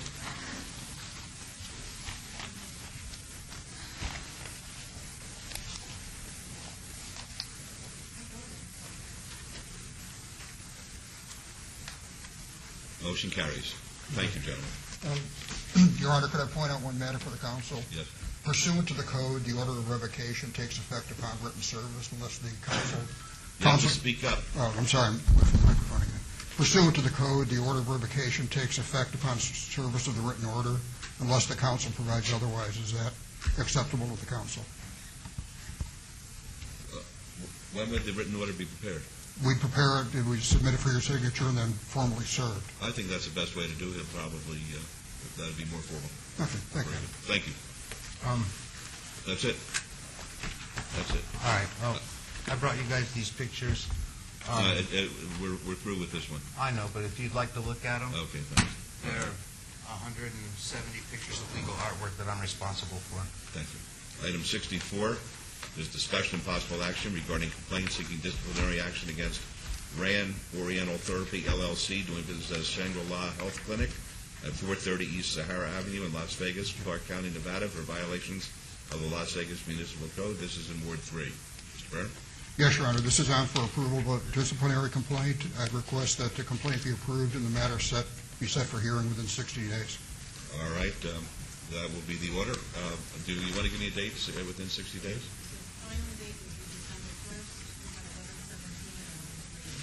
11/17. Okay, Mr. Byrne, you'll get that document to me for my signature, correct? Yes, Your Honor. Thank you. All right, very good. Now, if you would, Mr. Byrne, the gentleman left photographs. I think we better place them with the clerks for safekeeping. Okay, there's a motion to set the date. Let's vote on that, please. Opposed?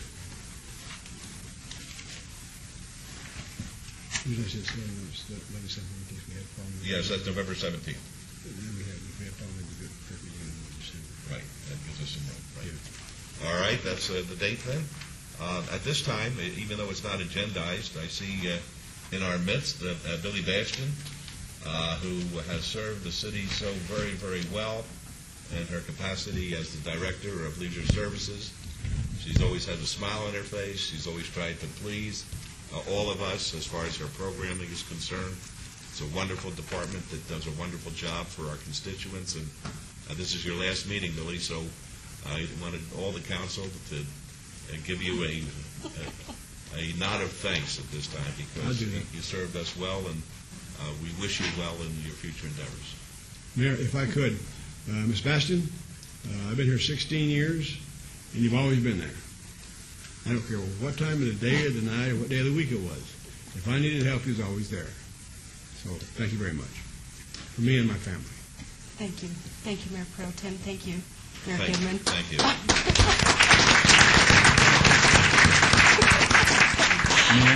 I have to tell you, it was kind of funny. I was back in my office, and they said I needed to come back over to address you on a very important issue. And so I really want to tell you and each and every member of the council how much I've enjoyed being the director of the Department of Leisure Services and spending all the years, 24 years of them, right here in my hometown as a public servant.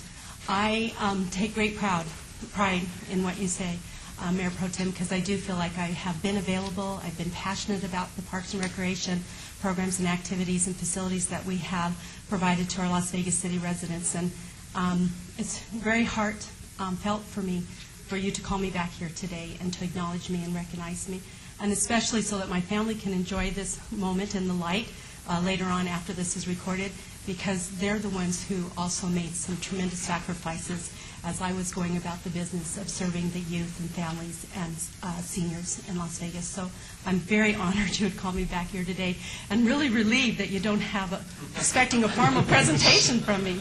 So thank you, sir. Thank you. Mayor Council Goodman? members. Yes, Councilman Barlow. Billy, before you leave, Mayor, I've now worked for the city of Las Vegas for 10 years. And from the first day that I came to work here at the city, Billy Bastion was a true mentor to me on many fronts. And having had an opportunity to grow over the last 10 years working with you, Billy, I want to say thank you for all that you've done for me personally. There's been many nights that we were on the phone late talking about city's business and parks and lights being on and what have you, but also we had an opportunity to talk about family, schooling, your assistance with providing me with guidance for the master's program, having gone through it yourself. And I just really appreciate those special moments because it has helped me to develop into a good person on many fronts due to the knowledge that you have shared, but most notably, all of the great people you've touched over the course of your time spent here at the City of Las Vegas. You grew up here in the city, and you grew up in the City of Las Vegas, and in particular, Leisure Services, and so you will most definitely be sorely missed. I was excited to push the button for you to be the next director after Barbara Jackson left, and it's most definitely, it's sad, but I'm happy for you that you're able to retire and move on to the next fold of your life. So good luck to you. God bless you. And thank you for all of the wonderful times and conversations we've had an opportunity to share. Thank you, Councilman Barlow. Thank you. Mr. Mayor, Yes, Councilwoman. I just want to tell you that your passion and your enthusiasm and your honesty and working with you has just been magnificent. My whole staff felt you were a bright light in our day, and that we had meetings with you. They were enjoyment type of meetings, even if there were problems involved, and how we should all work together. And we're going to miss you a lot. I just want to tell you, it hurt when I heard you were leaving, and you got my message, I think. I just said you're too young to retire. And we meant that, and I just, from the bottom of my heart, want to just say the great appreciation that we have for what you've done. And I will truly, truly miss you. Mayor Goodman, I'm going to miss your smiling face, most of all. At our briefings, you're always very kind and very good at what you do, but you always bring a real nice smiling face, and I'm going to miss it. Thank you very much for saying that. Good luck to you, Billy. All right, I won't be far. I'm going to remain here in Las Vegas, and my whole life is surrounded in volunteerism, so I'm sure you'll see me out and about in your wards and enjoying Las Vegas from a citizen's perspective.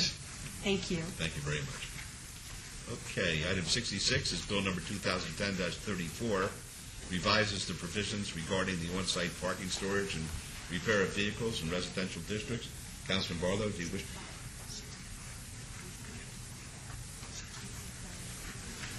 Pardon? Pardon me, I apologize.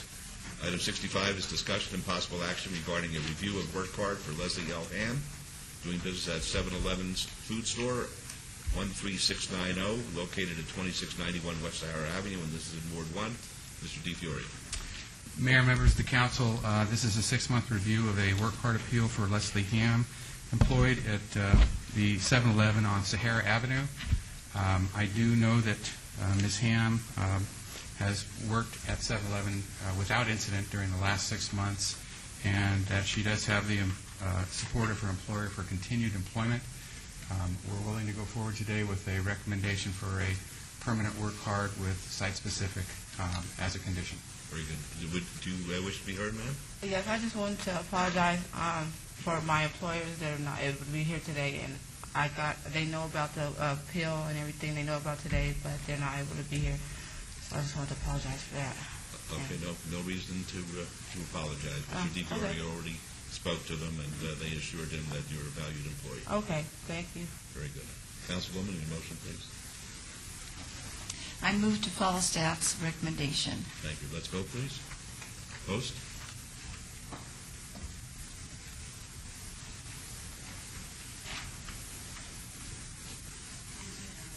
All right, motion carries. Good luck. Thank you. Right. Okay, we'll go to 66 again. Bill number 2010-34 revises the provisions regarding the on-site parking, storage, and repair of vehicles in residential districts. Councilman Barlow, do you wish to have it read? Yes, Mayor. Thank you. Thank you, Your Honor. Thank you, Councilwoman. Bill number 2010-34, an ordinance to update the provisions regarding the on-site parking, storage, and repair of vehicles in residential districts and privately related matters. Mr. Steed is here with a proposed First Amendment. With your permission, Your Honor and Councilman, I'd like to have him put that on the record. Thank you.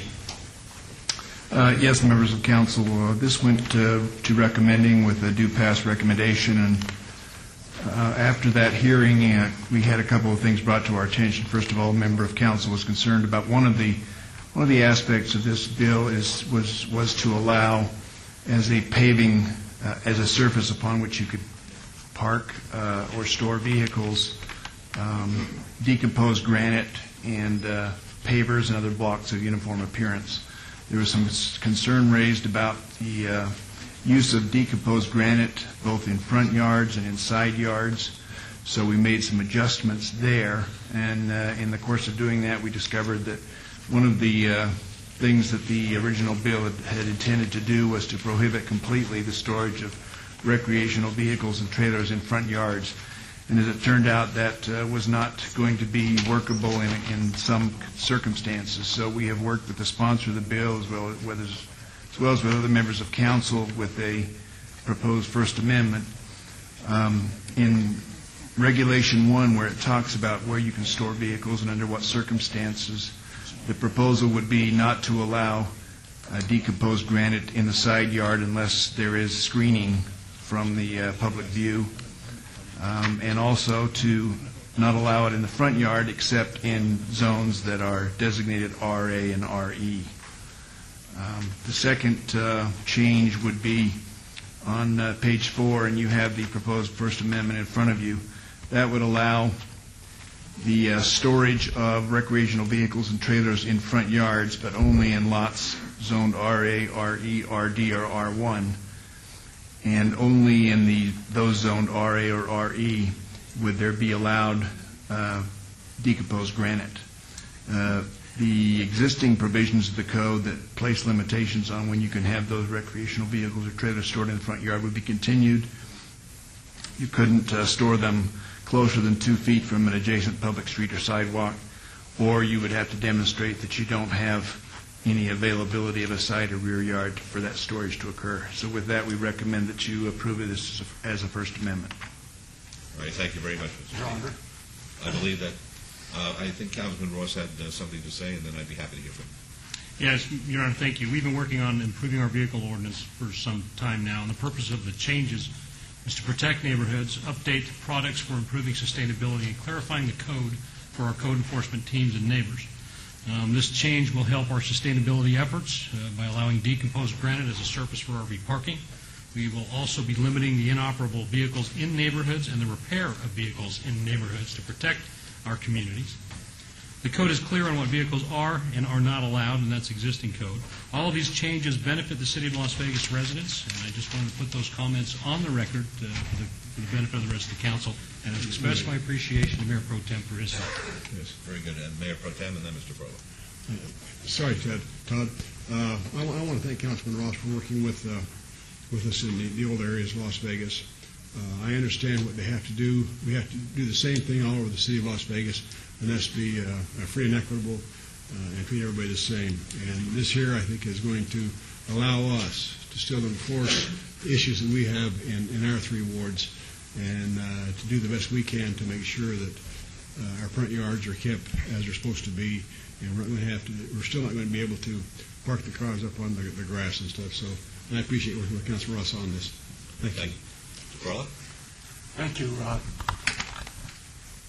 When this, before this was abated, I asked if this was going to be before the recommending committee again, and I was assured it was. But the recommending committee meeting was canceled, so I didn't have my input. My thing is this: I work on old Ram Chargers, and it's a hobby of mine. And I understand that it's not going to be a problem because it's way in the back on the side of the house. But I want to make sure, that I can still do that. I can't. Thank you very much. All right. Thank you. Council, what is your motion, please? I would defer to Councilwoman. I just wanted to ask a question. Now, you say you can park your RVs on decomposed granite, and is this in the front yard? Again, Councilwoman, there has to be a certain size lot. So Well, I do have some large lots. That's why I'm questioning you. Well, then this what they're going to do the same thing they do out in the Northwest. They're going to have to put them in the back in a covered yard. Still in if they have a large enough yard, then they can't put it on decomposed granite in the back. Not in the front. Okay, I just wanted to make sure because I didn't hear that whole thing. Thank you. Sorry, Steve. Councilman Barlow, do you have your motion, please? Yes, Mayor. I would like to move to follow staff's recommendation and also thank Councilman Ross and Reese for a job well done in regards to this ordinance moving forward. Thank you. Very good. Let's go, please. That's to approve as first amended? Yes. Yes, it is. Thank you. Opposed? No, I just pushed that twice. Motion carries. Thank you. Item 67 is Bill number 2010-40. Authorizes under certain circumstances an extension of time regarding the expiration of certain non-conforming uses. Councilman Barlow, do you wish to have it read? Yes, Mayor. Thank you. Thank you, Your Honor. Okay, Councilman, Bill number 2010-40, an ordinance to authorize under certain circumstances an extension of time regarding the expiration of certain non-conforming uses and to provide for other related matters. All right, thank you. Councilman, your motion, please. Yes, move for approval. Thank you. Let's go. Opposed? You see? Yes. Motion carries, and I will state this, that Mr. Rankin in the briefing yesterday indicated this is really a cutting-edge change to the way business is done in the city of Las Vegas, and that basically we're leading the country as far as this particular ordinance is concerned. Thank you, Your Honor. I like to be called cutting edge. That's what we are. Councilman, do you have a motion, please? Did we vote on it? On item we already 67? voted? Yeah. Okay, I don't know where I am. Yeah. It's been a long morning, Cat. He's watching the baseball game. It's been a long morning for a short morning. Item 68 is Bill number 2010-41, updates the city's licensing regulations governing ice cream trucks, including revised provisions concerning hours of operation and signage. Councilman Barlow, do you wish to have it read? Prior to it having being read, I would like to make sure that Councilwoman Tarkanian, being that she's the sponsor of this, is if everything meets your satisfaction. Yes, it does. We were involved in working it up, so unless you've made some major changes, which I think I would have been told no major about, changes. then I think that's fine. Okay, great. So I would like for this item to be read. Thank you. Thank you, Councilman. Bill number 2010-41, an ordinance to update the city's licensing regulations regarding ice cream trucks, including revising provisions concerning hours of operation and signage and provide for other related matters. Thank you. Did you want to be heard? Yes, thank you, Mayor. Again, the recommending committee meeting was canceled. I would like to know, does this address the issue of the decibel level that the ice cream trucks can play their loudspeakers, because it's driving us nuts in our area. I don't believe it does. It should. Thank you. I just want to back up. They give out any free ice cream way on the truck? You want to identify yourself for the record, or are you scared to know? My name's Smith. I hope my name apologies, Anthony. I'm sorry about that, Mr. Mayor. I was just trying to put a little laughter in your day. Thank you. And thank goodness. All right. Okay. Did we vote on that yet? No, we did not. Okay. Have a motion, please. Yes, Mayor, move for approval, subject to all vote, conditions. Post.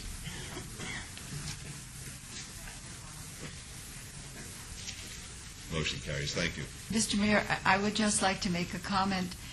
One of the reasons why we didn't consider the decibel level is because it has been so difficult in other areas, boombox use and others, to be able to effectively be able to utilize that they're over the decibels. And, you know, sometimes the air conditions and everything, it's just been so hard, so we felt we couldn't put that in. I just want to tell you. Thank you. Thank you. All right, new bills, items 69 through 72, which are bills 2010-42 through 2010-45, will be heard at the recommending committee meeting on Tuesday, October 19, 2010. Mr. Chairman, could you read those, please? I'll be happy to, Your Honor. Bill number 2010-42, an ordinance to amend the Town Center Development Standards Manual to correct the permitted use matrix regarding minor auto repair garages and private matters. Bill number 2010-43, an ordinance to amend the Downtown Centennial Plan to correct certain maps, revise requirements for tree grades, and provide related matters. Bill 2010-44, an ordinance to amend the licensing regulations to replace the hotel lounge bar license and the ancillary lounge bar license, make corresponding changes to the zoning regulations, for related matters. And finally, Bill number 2010-45, an ordinance to repeal in its entirety Chapter 2.56 of the Municipal Code regarding citizen complaints about city employees and provide for other related matters. Thank you very much. Councilman Barlow, will you be available on the 19th? I will be. Very good. Councilman Anthony, will you be available? Very good. Then these bills are assigned to you, and we'll move on to item number 73. This item is to go into closed session to discuss labor negotiations. May I have a motion, please, to go into closed session? So moved, Your Honor. All right, let's vote on that, please. Post.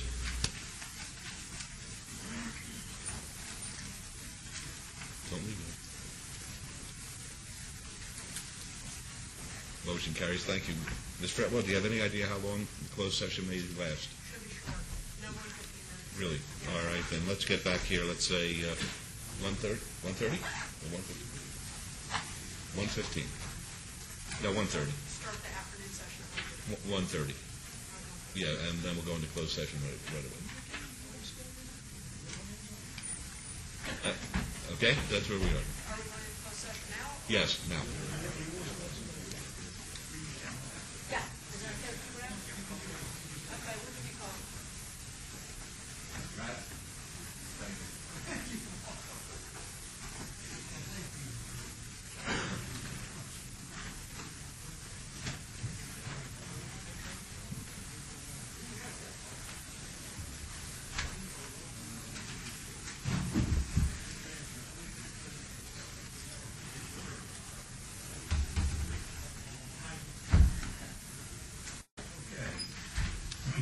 Thank everybody for being patient with us. We had a closed-door meeting regarding labor negotiations, so that's the reason that we were tied up. But we'll start off calling item 74 first. Any items from the afternoon session that the council staff and or the applicant wish to be stricken or held in abeyance to a future meeting may be brought forward and acted upon at this time. Mayor Pro Tem. Thank you, Your Honor. We have three items. Item 75 is an appeal for property at 1300 Fremont Street. Property owner, SP Fremont LLC. Metro West had to be held in advance until November the 3rd, 2010 meeting. Item number 80 is a site development review 37363. Applicant owner Lead Foundation Trust on 2.81 acres at 3901 West Charleston Boulevard. Councilman Tarkanian would like that to be held in abeyance until our April the 6th, 2011. Requested by Councilman Tarkanian. And 82 is a special use permit 38607. Applicant Shabbat of Southern Nevada. Owner Shabbat, California, 6029 Charleston Boulevard. Councilman Tarkanian would like that to be held in advance until our December the 1st, 2010 meeting. The reason I kind of hesitated on that April the 6th, that's my wife's birthday. That's a good reason. Anyhow, I won't forget it. Your Honor, are there any other items we need to bring forward at this time? Council members? Seeing none, I'll make a motion to take these three items and do the appropriate action, please. Thank you. Let's vote on that, please. Opposed? Motion carries. Thank you. We'll now go back to the item which was trailed from this morning, item 41, approval of award of contract number 100234-TF, Detention Center Privatization Study, Office of Administrative Services, award recommended to Management of America, Inc., in the amount of $106,289 from the general fund. Mayor Pro Tem? Yes, Your Honor. I make a motion that we would hold this in advance to our next meeting, which would be October the 20th of this year, please. All right, let's vote on that, please. Opposed?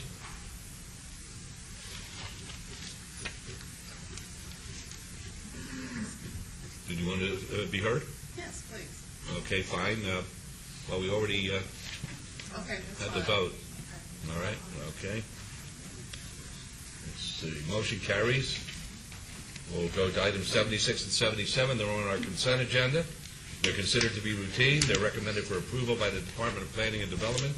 May I have a motion, please, to approve the consent agenda? Yes, Your Honor. I move to follow staff's recommendation for approval of these items with all conditions, please. Thank you. Let's vote on that, please. Opposed?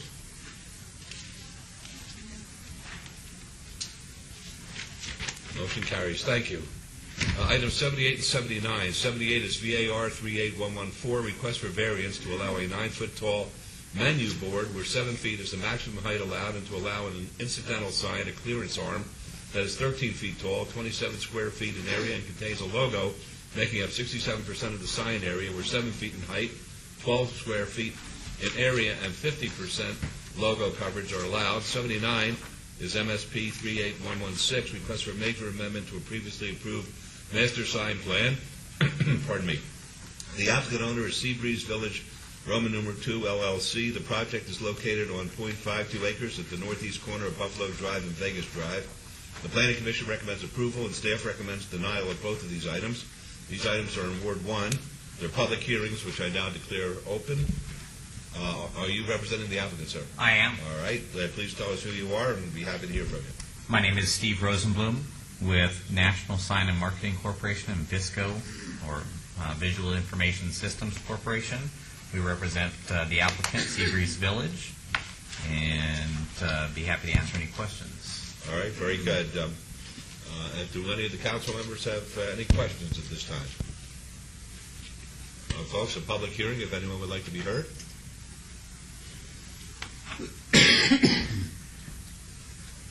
I make it real swift. This is the same when you got 1 for and against. When you have the planning and then you have the staff and you got the funding out, when it's split like that, it's so much fun to make y'all see what kind of decision y'all going to come to. So whatever, have fun with it.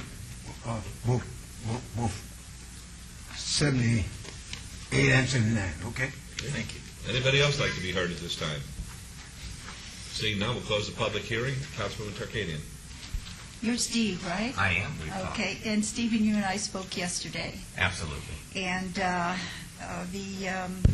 proposal that you had, one of them refers to increasing the proposed menu board from 9 feet to 7 feet, where the maximum height is allowed at 7, which would be a 29% deviation. But the increase of the menu board, I think, will be on the back side of the building, with little, if any, showing to the front, and it provides a greater ease of ordering for customers, might even be safer because they're not squinting and trying to see, and it's very clear for them. That's correct. However, the next item that you had there included 4 separate variances, and that was for the arm that would go across. In fact, if you go back to that first picture that you had, and that's the arm, right? That is correct. That's the arm. And on that one, you would be having 7 feet to about 13 feet, which is almost double. Well, yes, almost double. As far as height is concerned, you'd have 12 feet to 27 feet, which is a 125% deviation in the area involved. 50 to 67 feet as far as the deviation in the sign area that would have the logo on it. I think I'm a little loco after this morning. Sorry, guys. Look at The only one listening is the mayor. Of course. No, the funny part about it is the councilwoman, she's been very... I think we're all loco. I included you. Anyway, what I'm saying is the number of variances is quite large, and really variances are to be given in case of a situation that is not caused by the applicant, him or herself. And so my motion would be to approve on this item allowing the 9-foot-tall menu board where 7 feet is the maximum height allowed. And that would be my full motion. All right. If I may, just to clarify so that we have it, the condition change to the variance would be that only the variance for the menu board is hereby approved, and the condition change on the master sign plan is that conditions of variance 38114 shall apply. Yes. So that links the two. That links 78 and 79? Correct. That's right. All right, so that'd be a motion as to both of those items. So that links Can't do 79 that? to One that at a time? approval. All right, the clerk says one at a time. So, Then the condition on variance 38114, there would be an additional condition. Only the variance for the menu board is hereby approved. all right, that's the motion. That's the Does he want to motion. be Can I make one quick comment? I know that we did discuss the monument sign as well, and I didn't want to lock that out of the, which is the amendment to the master sign program, the second one, which is in conformance. I just want to make sure that we didn't miss that. Right. My understanding, I asked Doug yesterday, is that's just included, so that's fine, I no just wanted to problem. make sure that we didn't miss that. Right. Thank you. Very good. Right. Let's vote then. Opposed?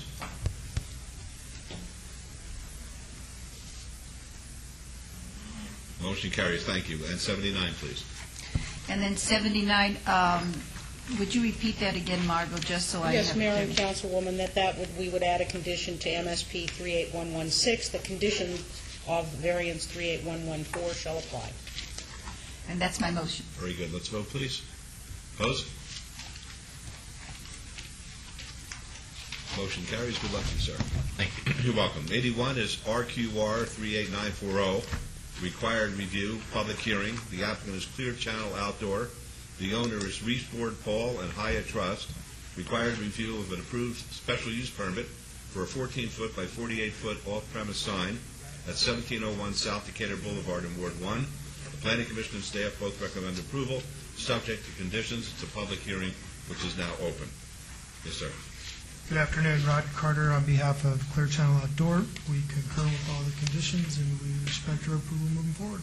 Very good. Any questions of Mr. Carter? All right, folks, the public hearing, if you'd like to be heard. Seeing none, we'll close the public hearing. Councilwoman Tarkanian? Move to approve Let's vote, please. with all conditions. All right. Let's vote, please. Opposed? Motion carries. Thank you. Thank you. Item 83 is SUP 38864, special use permit, public hearing. The applicant is Athlon Bail Bonds, the owner Charleston Towers LLC. Request for special use permit for a 1,100 square foot bail bond service at 714 and 716 South Penn Street. This is in Ward 3. The Planning Commission and staff both recommend approval, subject to conditions. It's a public hearing, which is now declared open. Gentlemen? Yes, Please my name is identify Darrell. yourselves. I'm sorry. I'm Darrell Tillard. I represent Aslan Bail Bonds. Derek Sargent, Aslan Bail Bonds. Be happy to hear from you, gentlemen. Well, we had actually complied with all the stipulations as far as signage, designation of parking areas, a handicap ramp, as well as a handicap parking space. Okay. Any questions from the council? Yes. Yes, Go sir. ahead. Thank you. Mr. Scott? Yes, sir. I'm looking at the location, aerial, and special map page of the backup, and it has the circle. I guess that's the notice area. The office building that I own is 10 feet outside that circle.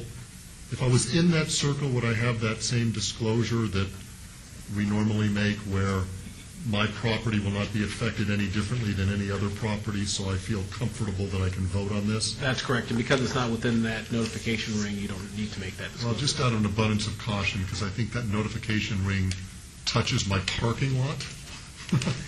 I'm going to make that disclosure, which is I own property that's either at or right on the border of the noticed area. I don't think this application will affect my property any differently than anybody else's property, so I feel comfortable that I can vote and be fair.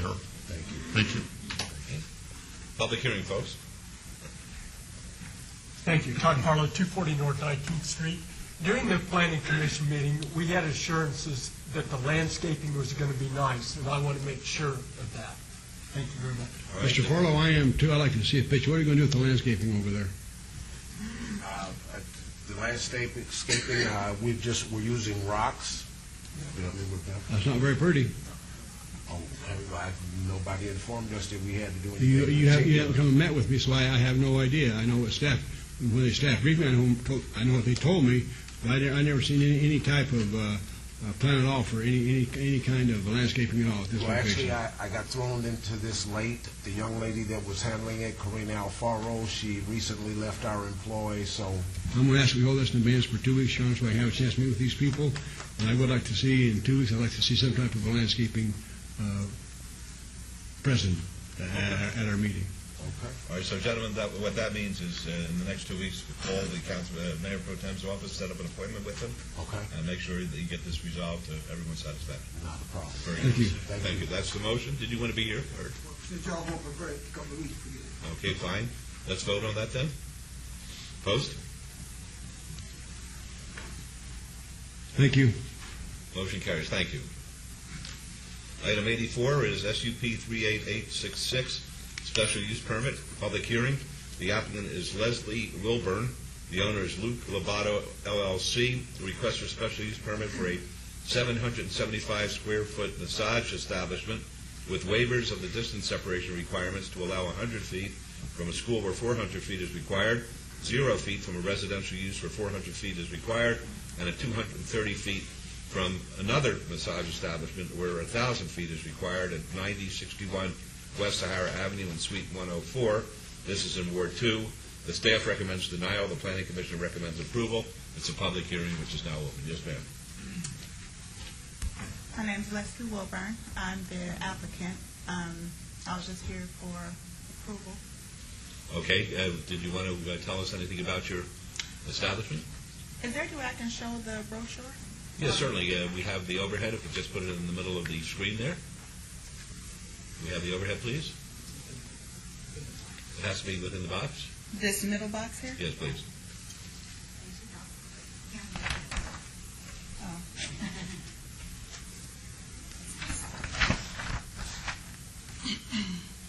Does that, I don't see it. Okay.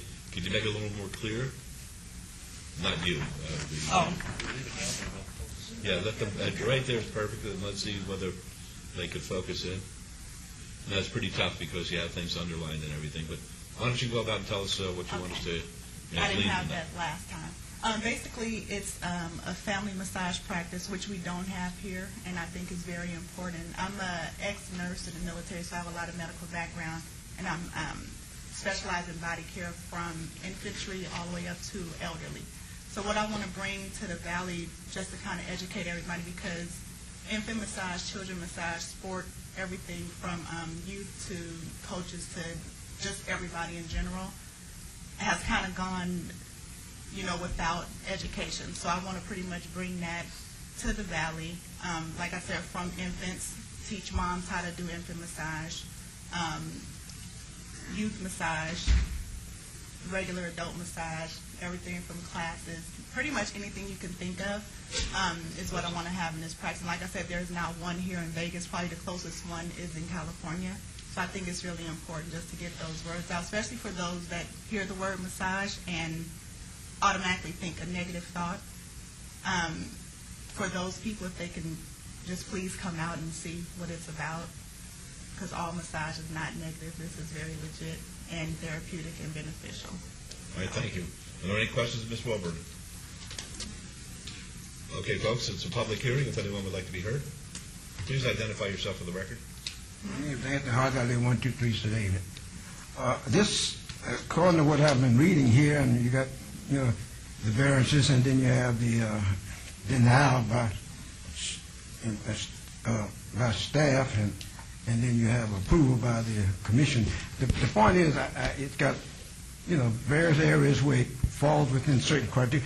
But since it's not a 24-hour and it's not an all-adult type thing, and like you said, the lady's kind of flexible with children and, you know, helping those that have a slightly handicapped, whatever. So it sounds, it's massage, but it's low profile. And so I know the decision is y'all, but what I'm trying to say, wear it very carefully. That's all I'm asking. This time I feel kind of obligated that if it's low profile, I recommend y'all take a good look at it, okay? Thank you. Anybody else like to be heard at this time? Mayor? Yes, we'll close the public hearing. Councilman Barlow? Yes. What will be your hours of operation? My hours of operation, the latest is Friday till 8 p.m. I am aware of the 9 o'clock last hour. Monday through Thursday is 9 to 6, I think, and Friday is 8 to 8. That's with the late hours for people that get off at 7. And then Saturday is, I think, till 6, and Sunday is just until 3. Okay, and what separates you, for example, from the traditional massage company?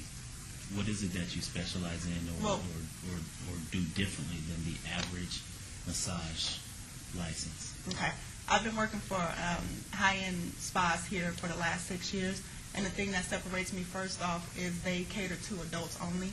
There are no clients 18 and under that can enter into those establishments, where they need massage just as well as the 18 and over crowd. So that right there separates me from it. And then another one is, with that being said, the adults that do go into those spas or any other massage establishment, it's not family friendly, so children are not welcome there. So that stops a lot of clients from going and getting themselves pampered or getting a needed service or anything like that. Whereas mine, everyone's welcome. Even if you come in with your child, there are things for the children to do while the parents do receive their services. Okay. And my next question, Mayor, this question is more so to Margot. Margot, I'm looking at the backup and just trying to get an understanding of the distance separation. What is the... Help me understand the distance separation from, is it from another massage establishment? And Councilman, as you know, the distances measured from the property lines, and you have a school within 100 feet, and then residential is adjacent, and then there's another use in the facility on the property. This unit is within a property with several other buildings, and therefore that distance requirement is from the entire property. And the distance separation is 1,500 feet? It is 400 required from a school and from the residential use, and 1,000 from other massage uses is what's required. Thank you. Any other questions for the council? I closed the public hearing. Did you want to be heard? Yes, my sister. She kind of nodded to come speak. No, she's fine. She's okay, or can I go? Yeah, if you want to talk, you can talk. I'll open up the public hearing.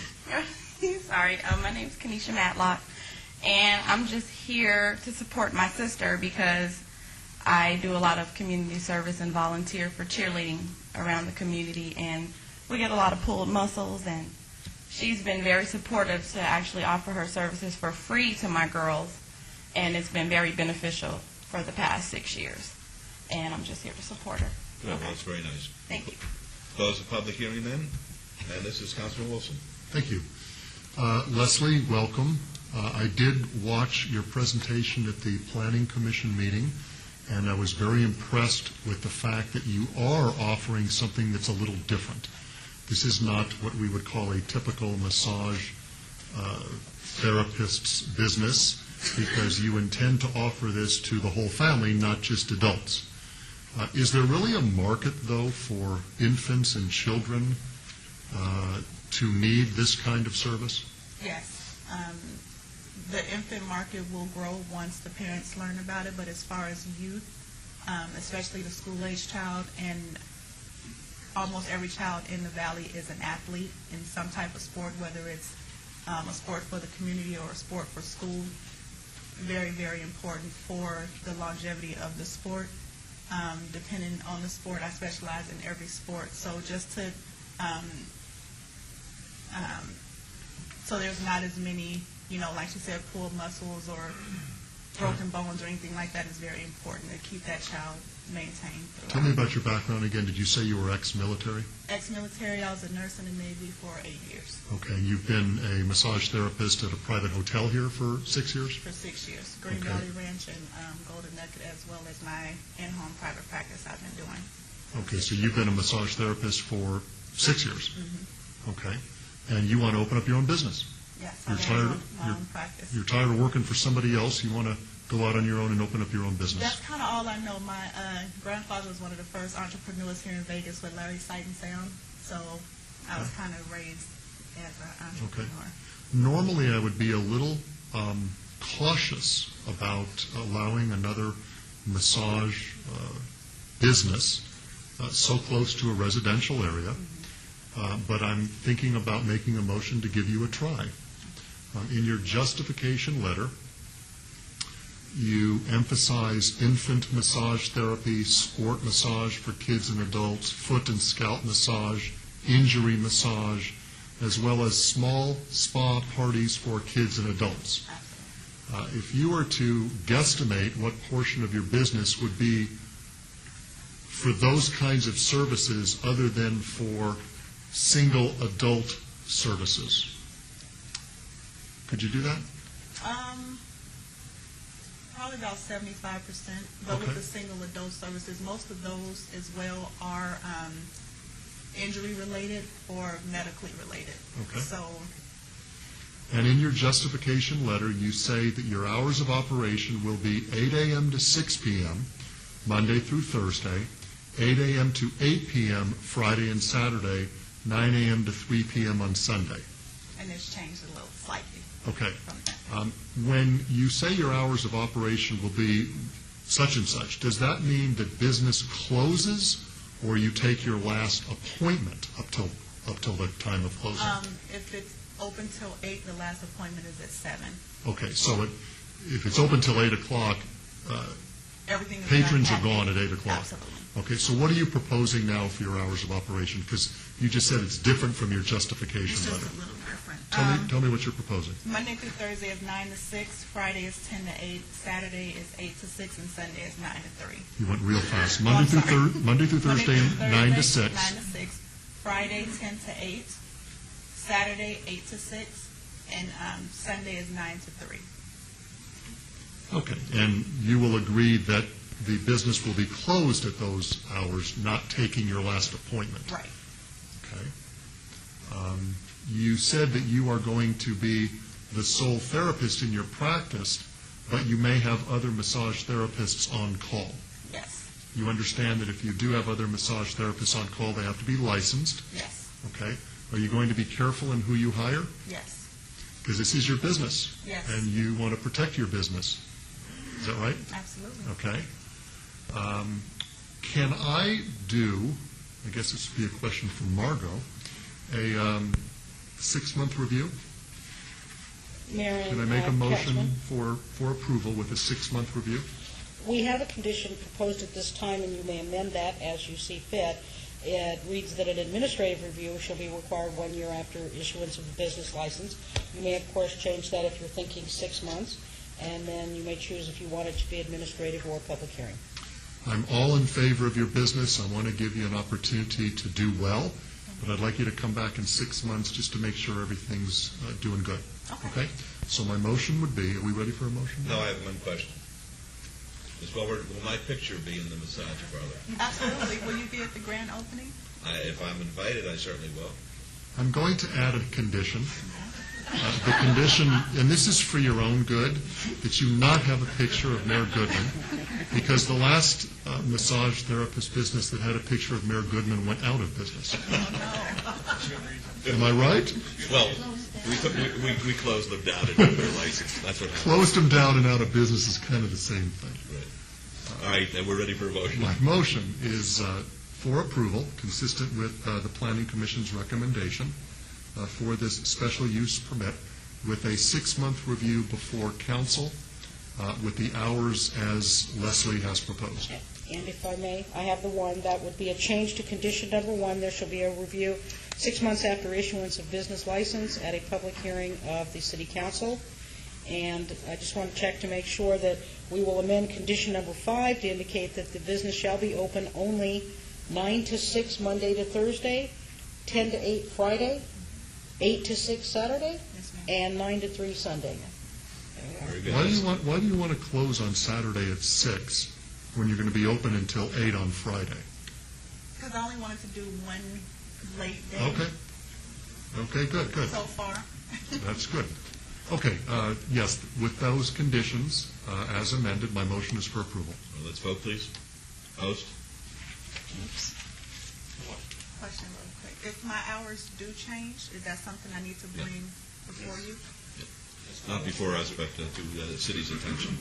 Mayor, if I may, she'd have to do a review of condition, and that'd be through the planning board. If they're less hours, if I may, if they're less hours, it doesn't require a review. But if it is more, yes, then it does. My suggestion, with your permission, Mayor, would be let's try these hours for 6 months. If you want to come back and, like Margot said, if you want to lessen the hours, you don't have to do anything. But if you want to expand the hours, ask us in 6 months. Okay. Thank you. Thank you. Very good. Good luck to you. Thank you. Okay. Mr. Mayor? Yes. I just wanted to ask a question, if I could. I had item 81 obeyed for 60 days, and I just wanted to know if, no, I'm sorry. I had item number 82, obeyed for 60 days, and I wondered if I could change that to 30, and the reason is I met the lady outside. Do we need to make a vote or something? We have to. During the luncheon break, I met the lady involved. She had not contacted me before, and I think we can do this in much less time, and it would help her. Your Honor, I'd like to reconsider item number 82, please. All right. We'll call item 82.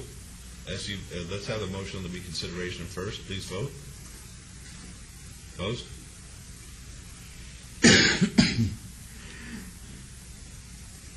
Motion carries. And the new motion, Councilwoman?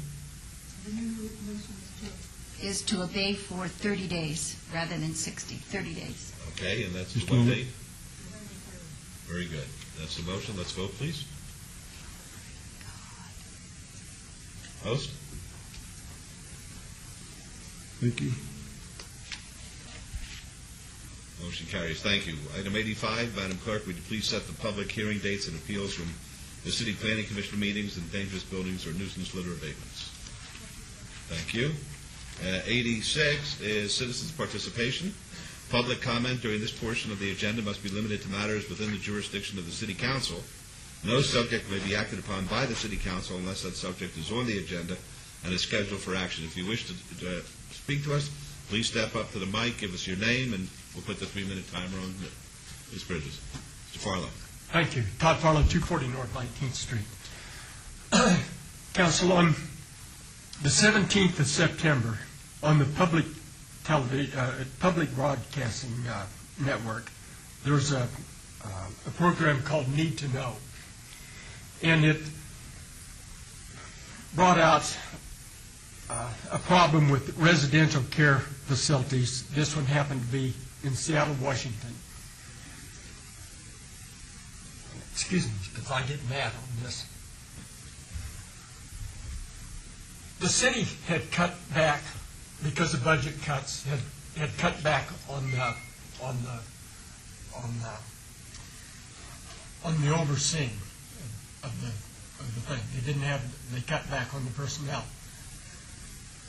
The residential care facilities, I think there was 3 of them, the people actually died of their bed sores. It was just nothing more than torture. I don't want to see that happen in the city.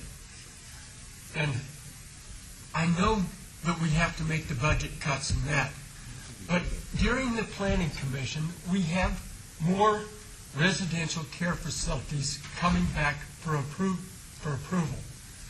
How do we balance the overseeing of these residential care facilities with the budget cuts? Because we cannot allow that to happen in this city. So that's just what I'm throwing out. But this has to be looked at. All right, it's probably something that should be brought to the health district's attention. The second thing is, I've been angry with the banks for a long, long time. And I've been bitching and moaning all the time. Now we find out that 22 states have brought the banks to bear, and the banks on these foreclosure things, we find out that they were lying in the court documents. And they'll get away with it. But still, there's a reason that I get mad on when we allow these banks to get away with their foreclosure and then not upkeep their properties and stuff like that. And I mean, now we're finding, like I say again, now we're finding out they've lied. Thank you. Thank you.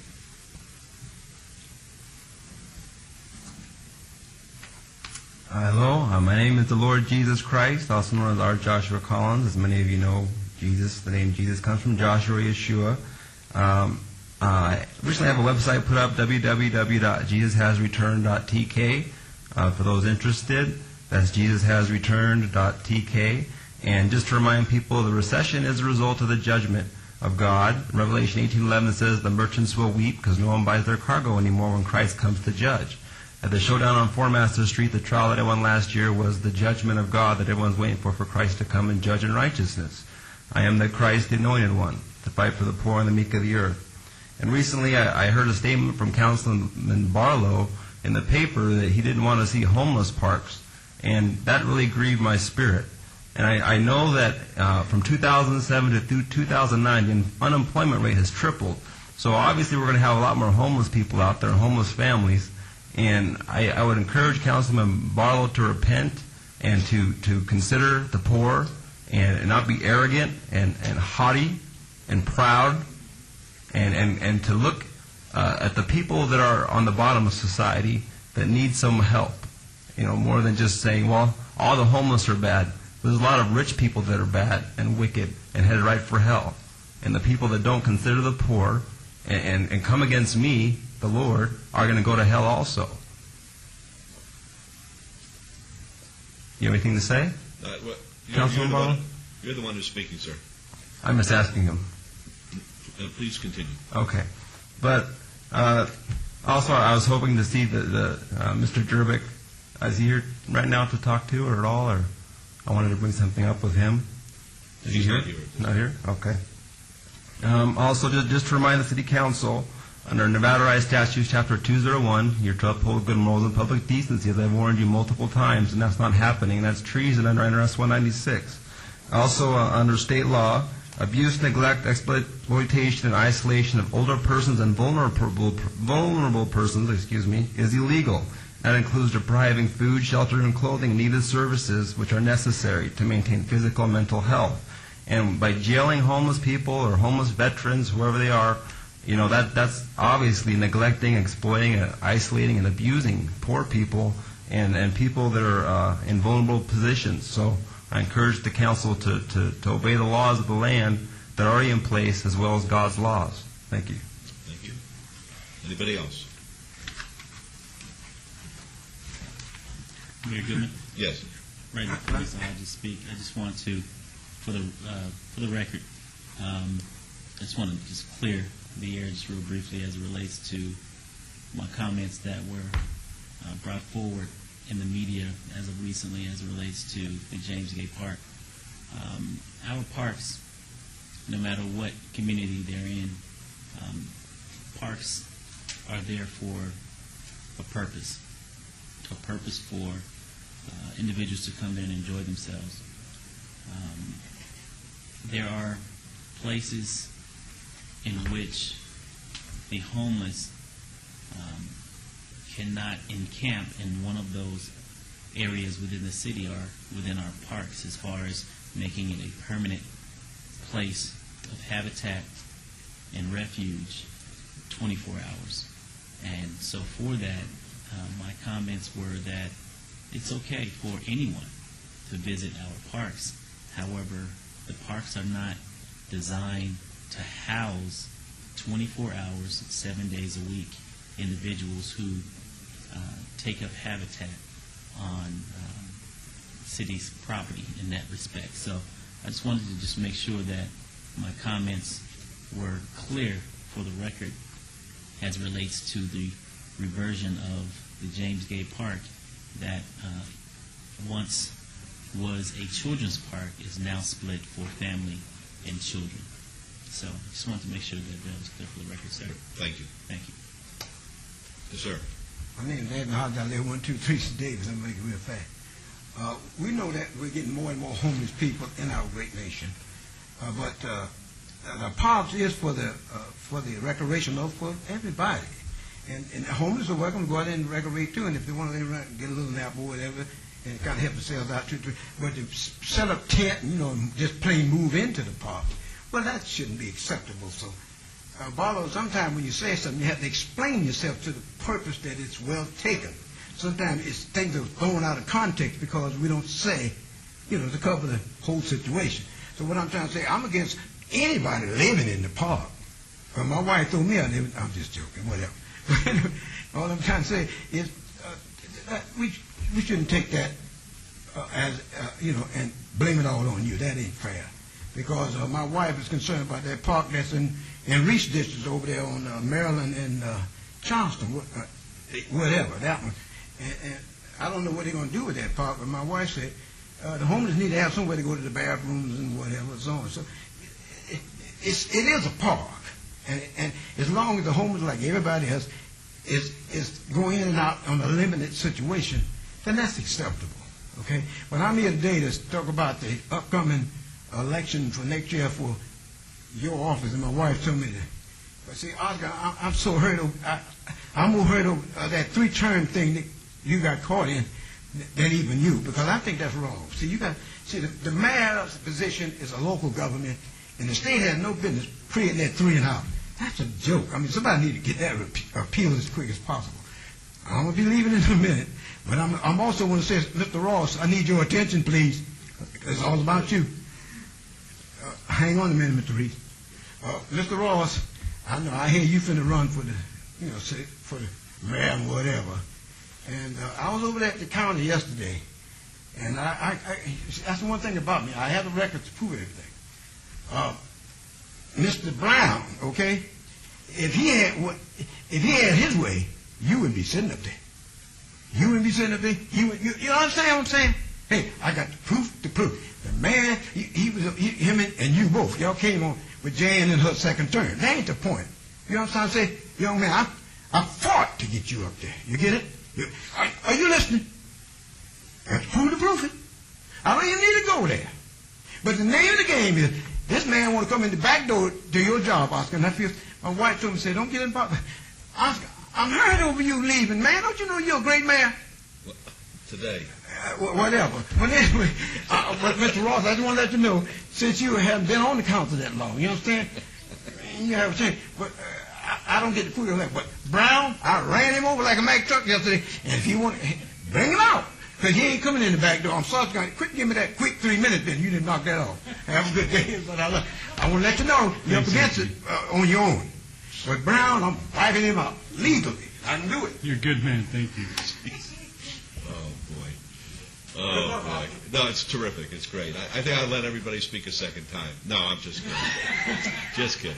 Just kidding. Would anybody else like to be heard? Okay. We'll go on to the next item, which is 87. Any member of the council wish to be heard at this time?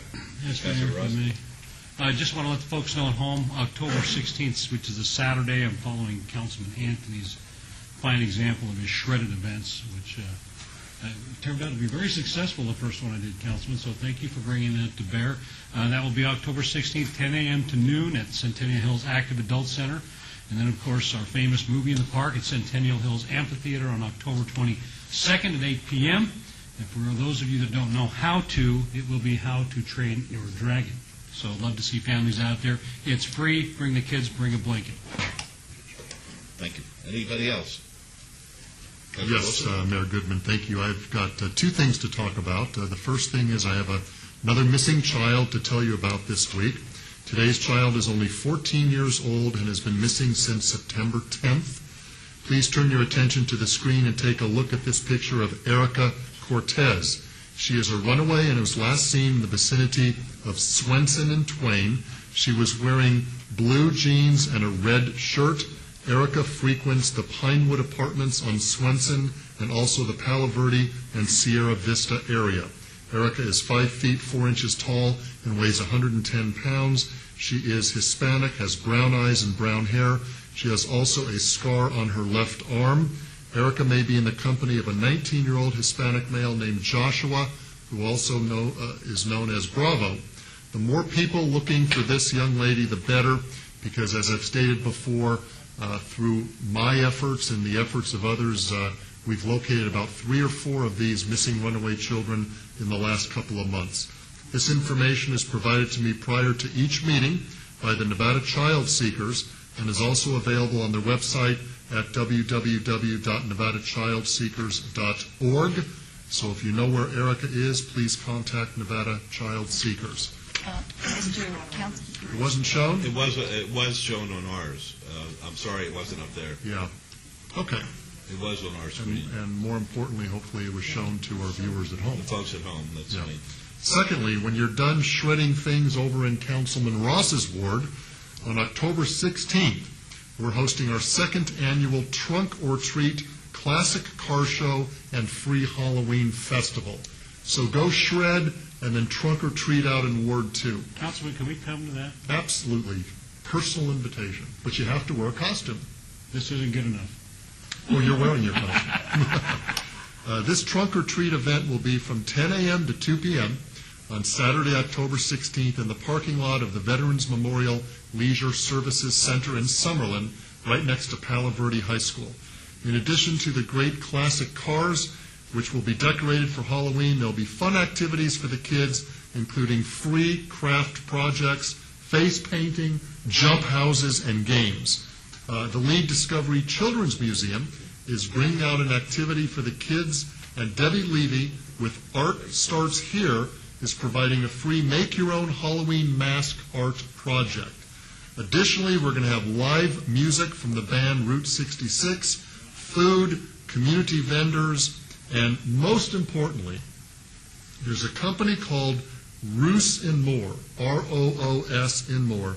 They're bringing out several animals. We're going to have live animals at our, you're going to be there, at our Trunk or Treat show, including a capuchin monkey, a boa constrictor, a toucan, and other animals. So I challenge my colleagues, including bicyclist Councilman Barlow, to have events where you bring out live animals, because I think this might be a first. Once again, it's a great classic car and Halloween festival. October 16th, out of the Palo Verde High School parking lot, 11 a.m. to 4 p.m. That's one animal, which is your monkey. There's one reptile, which is your boa. And there's one toucan, which is a bird. So they're all animals. Forget about it. They're all animals. Okay, Councilman Barlow. Thank you, Mayor. Once a month, thanks to you, Mayor, I have piggybacked with you in regards to starting the Coffee with the Councilman. So the first Thursday of every month at the corner of Bonanza and Rancho, I have Coffee with the Councilman from 9 a.m. to 10 a.m. Please come out should you like to speak with me or just share with me any concerns or comments that you may have as to how, in fact, we're going to continue to improve Fabulous Ward 5. Please come out. That will be tomorrow, Thursday, the first Thursday of every month, Rancho and Bonanza, Starbucks, 9 a.m. to 10 a.m. The way you look, you probably have a lot of people out there looking at you. Right? Wait till you see my legs. Why am I wearing this hat? This is a family channel, Councilman. And we're going to keep it that way, Mayor. They're going to ask, why are you We're going to wearing keep the it that way. Why am I wearing this cyclist hat? Well, the RTC, the Regional Transportation Commission, is hosting an event, a very special event. And, Mayor, I will be, on behalf of the City of Las Vegas and this council, I will be riding 23 miles to, in honor of, or I should say in support of, cancer patients around the world. Good. There will be well over 2,000 cyclists that will be participating in the Viva Bike Vegas 2010 this weekend. If I may, I would just like to share with you that this year's Viva Bike Vegas event features 2 professional cyclists, and I'm not one of them, but I will be a part of the cyclists as a body. Andrew Penfold and Max Jenkins from the United Healthcare Pro Cycling Team, presented by Maxis, will lead the 115-mile cycling Century Ride alongside Regional Transportation Commissioner, the Regional Transportation Commission of Southern Nevada, RTC General Manager Jacob Snow. RTC Viva Bike Vegas 2010, presented by Vector Media on Saturday, October 9th. The United Healthcare Pro Cycling Team, presented by Maxis, is one of the most successful cycling teams in North America. At the core of the 2010 team is a group of both veteran cyclists and talented younger and up-and-coming riders, such as myself. So with that being said, Mayor, the United Healthcare Pro Cyclists, if you're going to ride, you may pick up your packets on Saturday, October 9th, but also you have an opportunity to meet with these professional cyclists on Thursday, which is tomorrow from 4 p.m. to 7 p.m., or on Friday, October 8th at 11 a.m. to 1 p.m. They'll also be available, as I mentioned, on Saturday. So wish me luck. I have all of my gear and my number ready to go, and we'll take off at 7 a.m. on Saturday morning from the RTC. And my route would be to cycle from Alta and Martin Luther King all the way up to the 215. And mind you, that is going uphill. So absolutely, right down the middle of Ward 2. Thank you. Through Ward 1. We better get on the sidewalks to cheer. Please do. Throw me a water bottle or something. But I'm looking forward to the ride back down, because it's going downhill, and I'll be able to relax a little bit. But going uphill during the first part of the day should be a pretty good experience, and also the weather is going to be pretty nice. So I just wanted to just put that out there to thank the RTC for a wonderful job well done in regards to supporting such a great cause. Very good. Thank you. Any other council members want to be heard? Mayor. All right, seeing none, hearing none. Mayor, your planner of the year, Flynn Fagg, will be riding in the race the entire 115 miles. Is that the one that will go over the dam? Going over the bridge, Yeah, yes. this is pretty exciting, actually. It's pretty exciting, and he'll do the whole 115. That's terrific. All right, that's great. Meeting's adjourned. Am I going to go up?